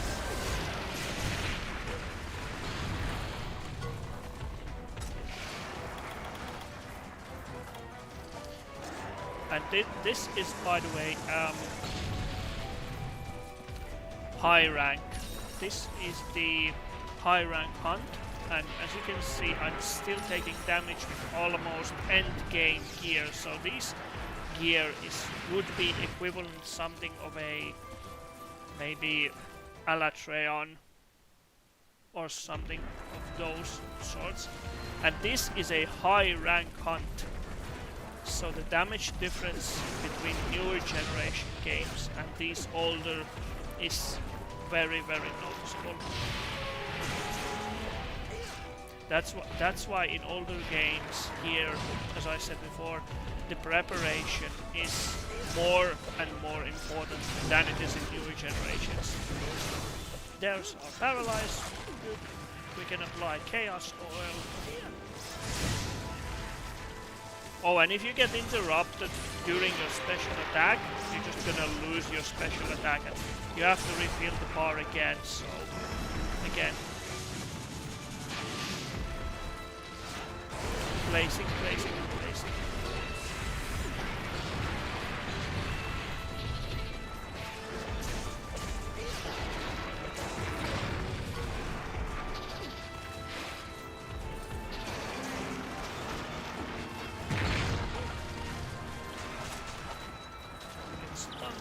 Yep.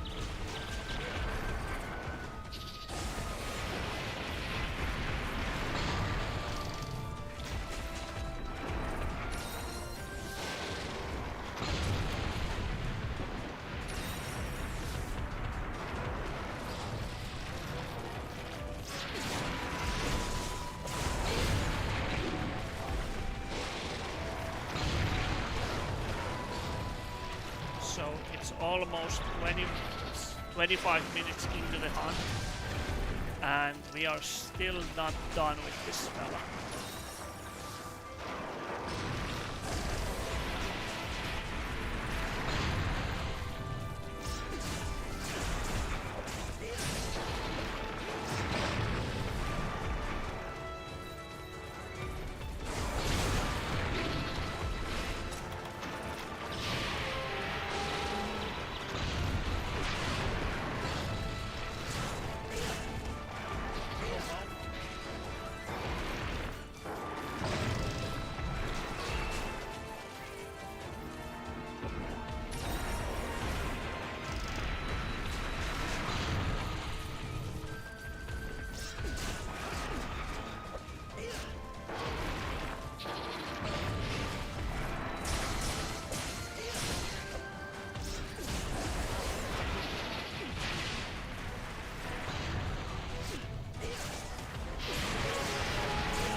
And there we have a mount.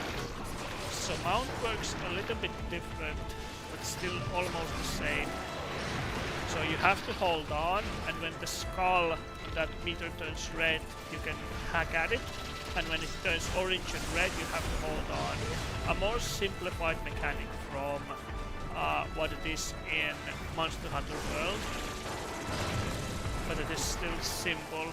It's not complex even in Monster Hunter World or Wilds. Here the just game doesn't tell you which button to press in order to hold it, in order to attack. You have to find it yourself in the tutorial messages. Inside the game, that is.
weapons, you can try and break its parts.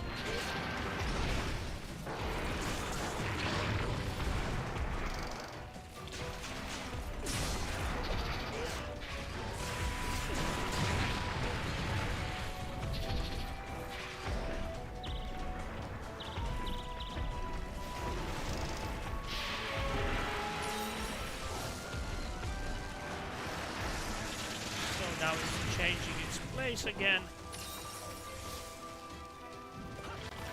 And it's going back to the area 5, so we need to climb up. So it would also be a good idea to have eaten the steak. So we can have a little more stamina with us. Or ration.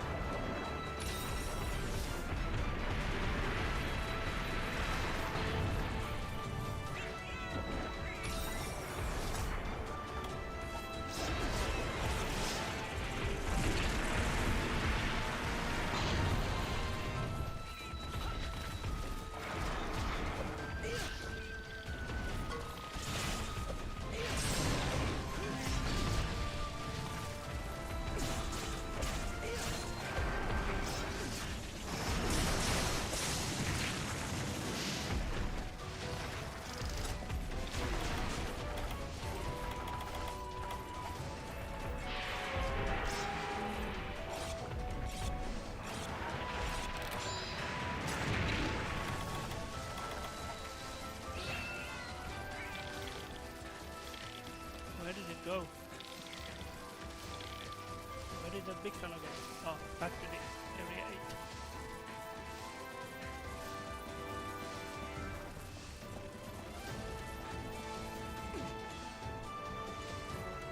So yeah, in older games, this is also a thing, running after the monster, back and forth, back and forth. Oh, and it's ready to capture actually. So we have a trap here. Of course. So we just have to kill it then.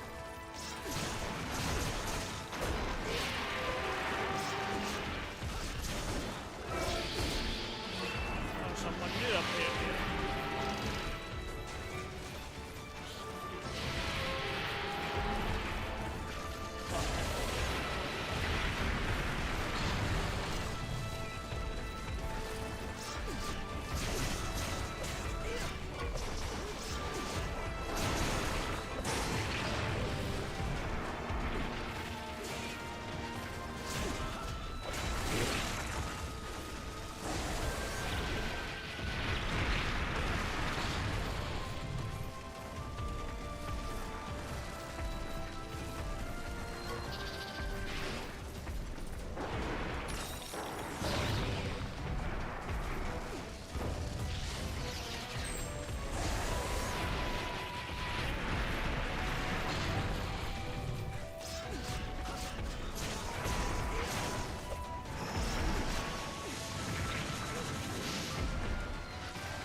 Paintball as well.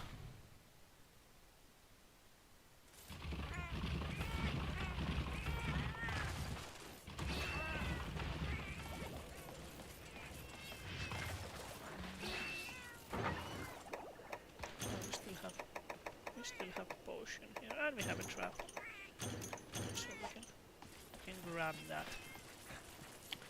And now we have to run all the way back to the area 8 and hope that the Zelda Queen is still there.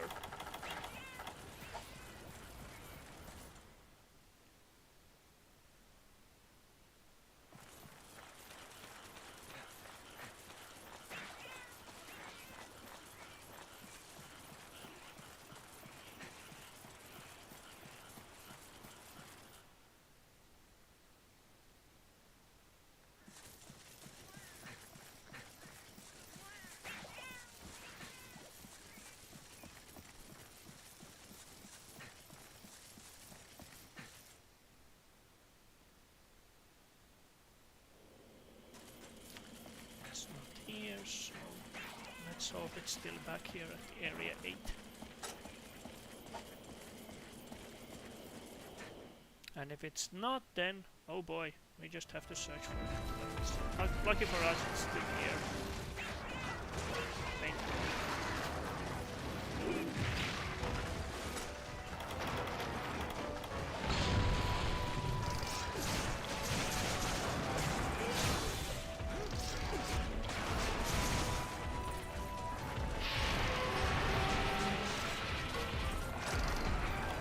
We could basically try and trap it. We just have to hope that it won't leave the area. And it didn't. So now we just have to throw the... Oh, come on. Well, thank you, Palago. So Palago disposed of it. Good thing.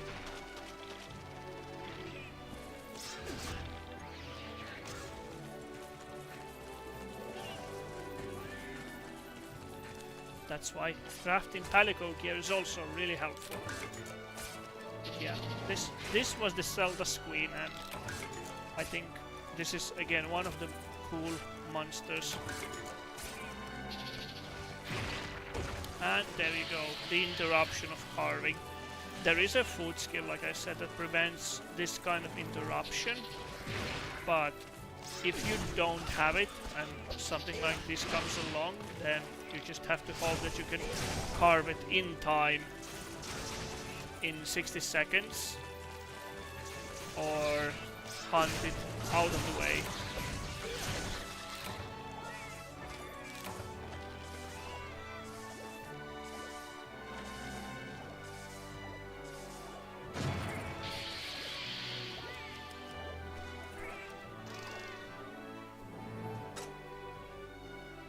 And you don't even get that much items. In newer generation games, you get like 2 of these, 3 of these, 2 of these, something like that. But in these older games, you might not get some of the items at all, even after 20 hunts. That's like the worst luck you could ever have.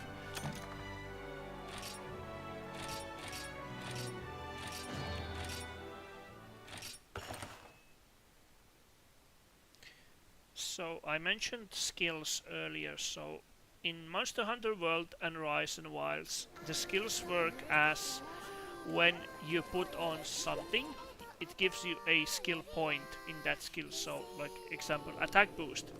You put on gear and it gives you attack boost for 5 attack, something like that. In older games like this, like I said, you have to have 10 points in a skill in order for that skill to be active. So for example, if we go here and look at our skills, we have status attack +2.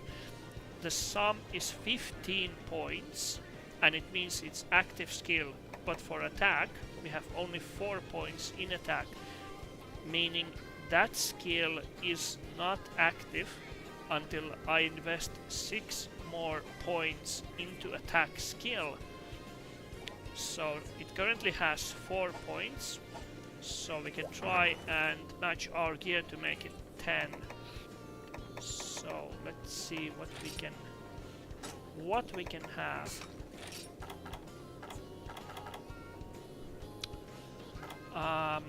Something from a talisman maybe.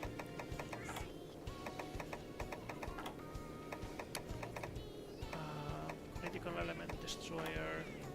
That gives us 2 attack points, but it doesn't have any slots, so maybe not that.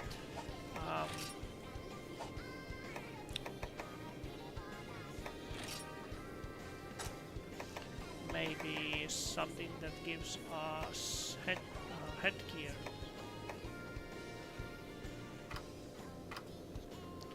This gives fire attack, 10 points, dragon attack. This one gives 4 points of attack. Does it have... It does have one slot of decoration, so maybe something a little more. For this one gives 5 points. right? So skill 3 and skill points in attack 5. So we equip this. Does it have? Yes, it has 1. So we currently have, if we go to the status, we have 9 points in attack coming from headgear and legs. So we need 1 more point. Set decorations, and we can insert something that gives us attack if we have. We have everything is in use.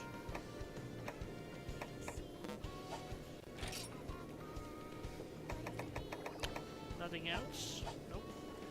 Maybe we can have something with the... So for example, we have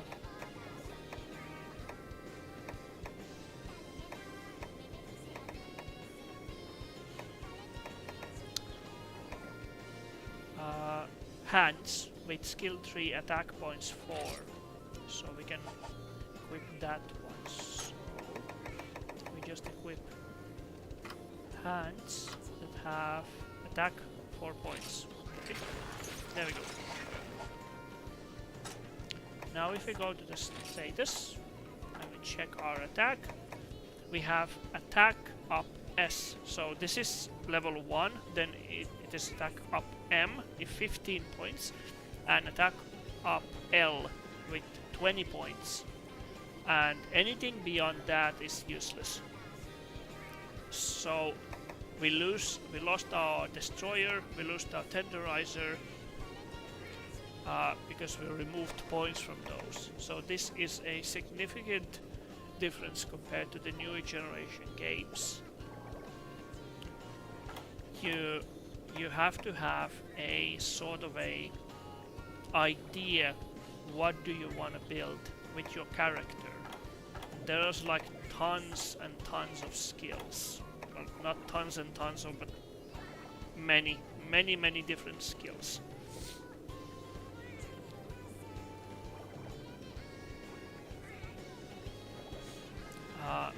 Like 70, probably 30 to 40 different skills.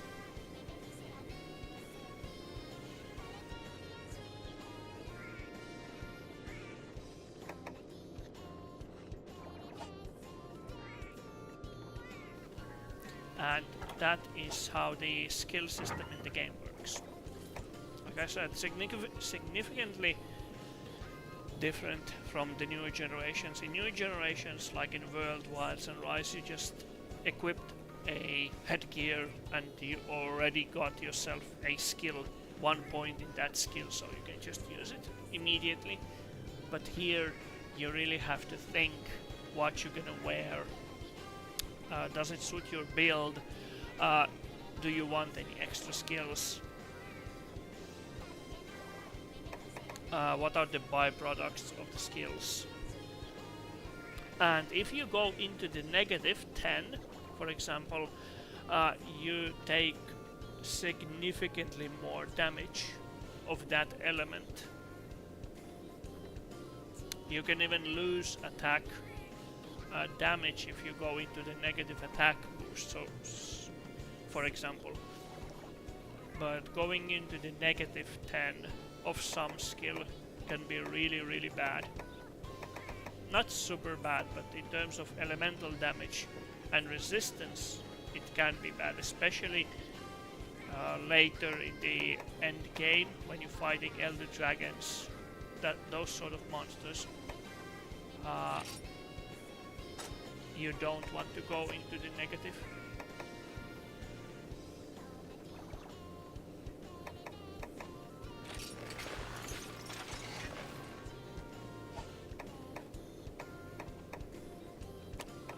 Here we have the longsword build with the attack to 70, but paralyzed 41. So this is a little bit more effective in paralyzed than in sword and shield. This weapon was built from using the Narajala, the snake, the serpent that we defeated. This weapon is from her. We could also forge cheese cutter, all the cheese weapons. So for example, let's see if we can. This is the cheese weapon, cheese grater, cheese cutter. We also have in charge blade, we have the pizza cutter.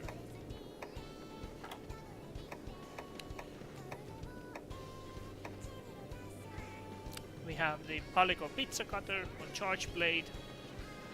So yeah, there are lots of different kind of wacky weapons. Much more than it is in newer games. Because older games didn't take themselves so seriously, so they could add more stuff in terms of weapons and items. But nowadays they have focused more on the story, the graphics, the environment, which is a good thing, of course. It's not a bad thing.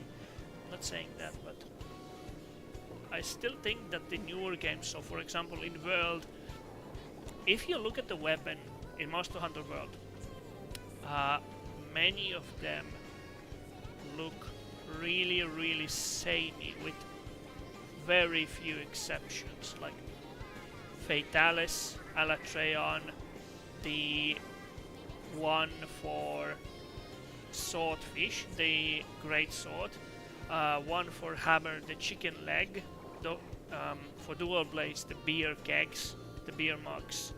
Those are the few variants that I can just comes to mind. But here the variations are much more better.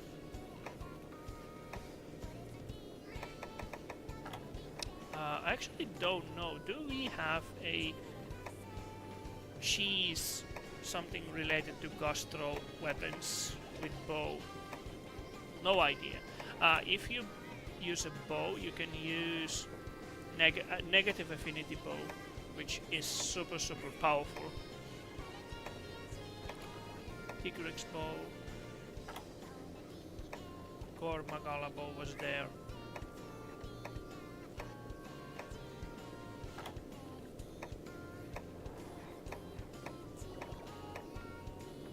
Like so many different variants, and these are just basic weapons. Golden weapons are from the final master of the game.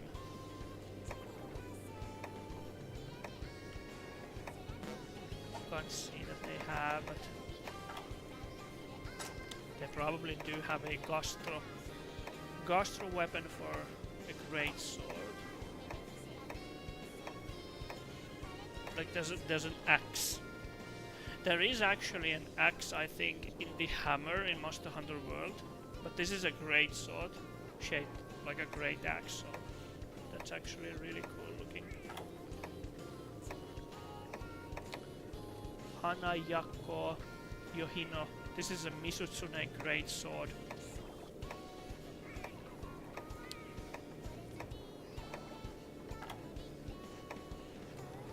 Aloe blade from aloe vera, like the plant, the literal plant aloe vera. Executioner.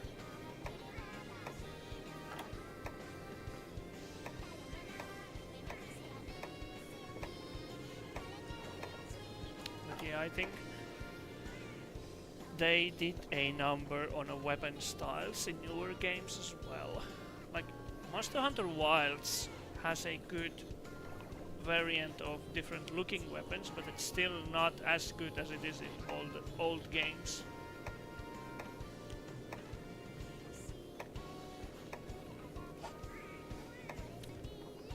I think for Sword and Shield they did have gastro weapons.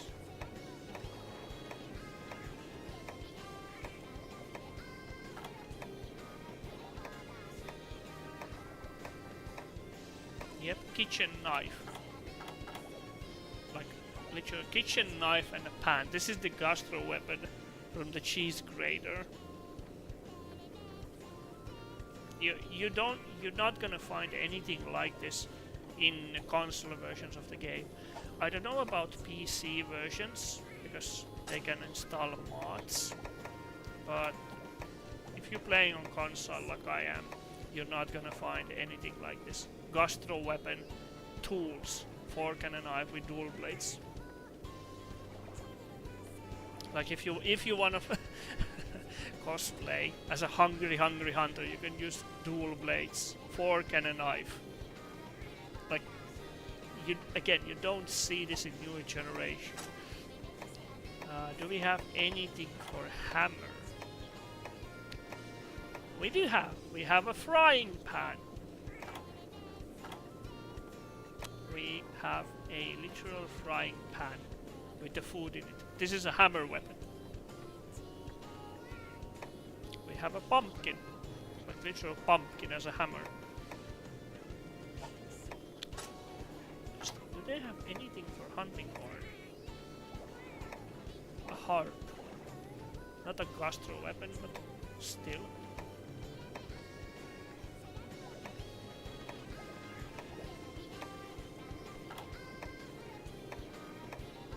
Of course, not all stars have all the weapons, but many of them have. Vacuum striker. Like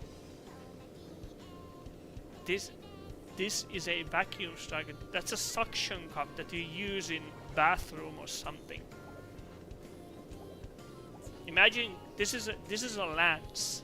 Imagine going with this against a monster. Oh man, is that a toilet seat as a shield?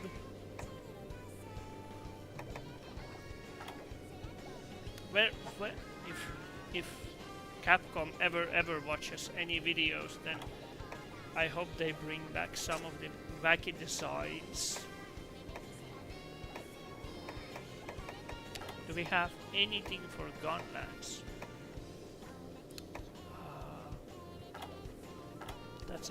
That's an oven. That's a palico oven. Bamboo gunlands, like literal bamboo. You just go with the bamboo on a hunt.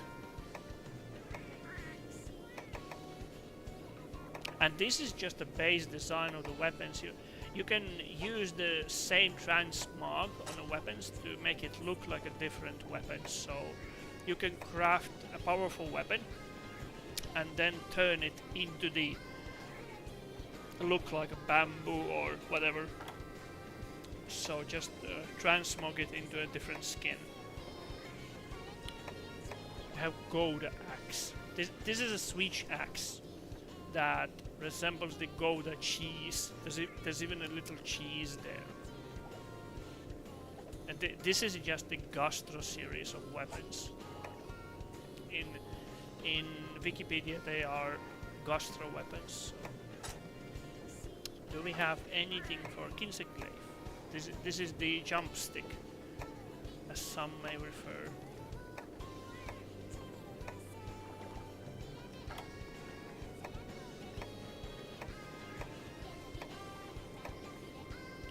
Let's see if it would have anything. This is a gun. This is just straight up gun. And this is a Kinseglaive. This is a jump stick, but looks like a gun.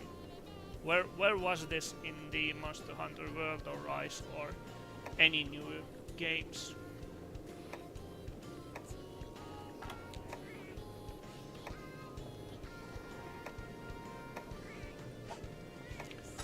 I wonder if they probably don't have anything for light and heavy bow guns. But we'll see.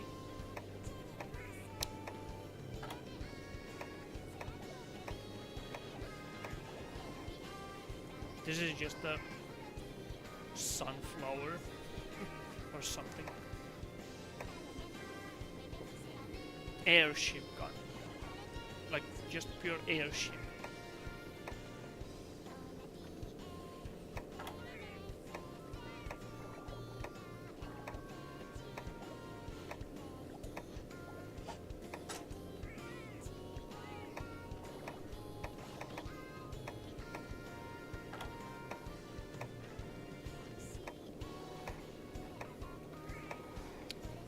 nothing for heavy bowgun, unfortunately. Carroza bazooka. Looks like a carrot.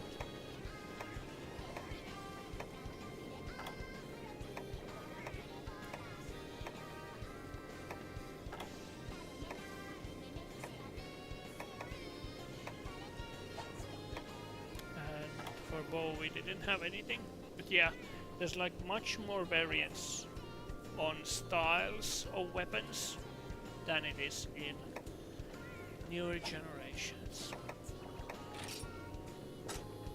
Much more head, armor variance.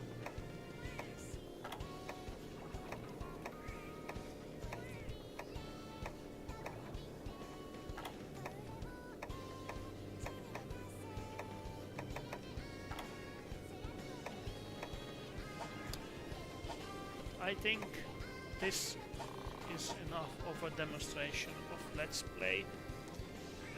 As you saw, the mechanics are very different from newer generations. The movement is different, the skills and the game mechanics and movement are very different from newer generations. So what we take for granted today in the wilds was not granted in older generations games. So my last thing that I want to say about compare this to the newer generations is that don't take anything for granted that you have in a new games, because back when these were in top, and actually this Monster Hunter Generations Ultimate is one of the most played game. It's still very active actually. Yeah, appreciate the ease of use that you have in the newer games that we didn't have in the older games. All of this, the potion drinking, the preparation for quests, all of this came through years when Capcom released every time a new Monster Hunter. But yeah, I hope you enjoyed this little Let's Play. I'm not gonna make a series out of this because this is just a hunting endgame monsters and stuff like that. There's plenty of videos. What I wanted to do is just make a small Let's Play to introduce what it is like for new players to compare, something for them to compare for older games and newer games. And I hope this helped to visualize how much different it is and was what it is today. But if you have a chance, if you have Nintendo Switch, or I don't know if there is even emulator for this game, but if you have a Nintendo Switch, if you get a chance to try Monster Hunter Generations Ultimate, I highly recommend that you give it a try, even for an hour or two, just small hunts, just to get the feel. It's very different kind of game, but it is still a super awesome game in terms of content.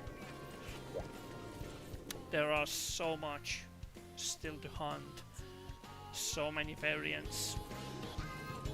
But yeah, I hope you give this game a chance if you ever get around. But other than that, I'll thank you for watching. I don't know what I'm gonna stream next, but hopefully something much more story based and a little more interesting than Monster Hunter. So yeah, thanks, and I'll see you next time. Thanks, and bye.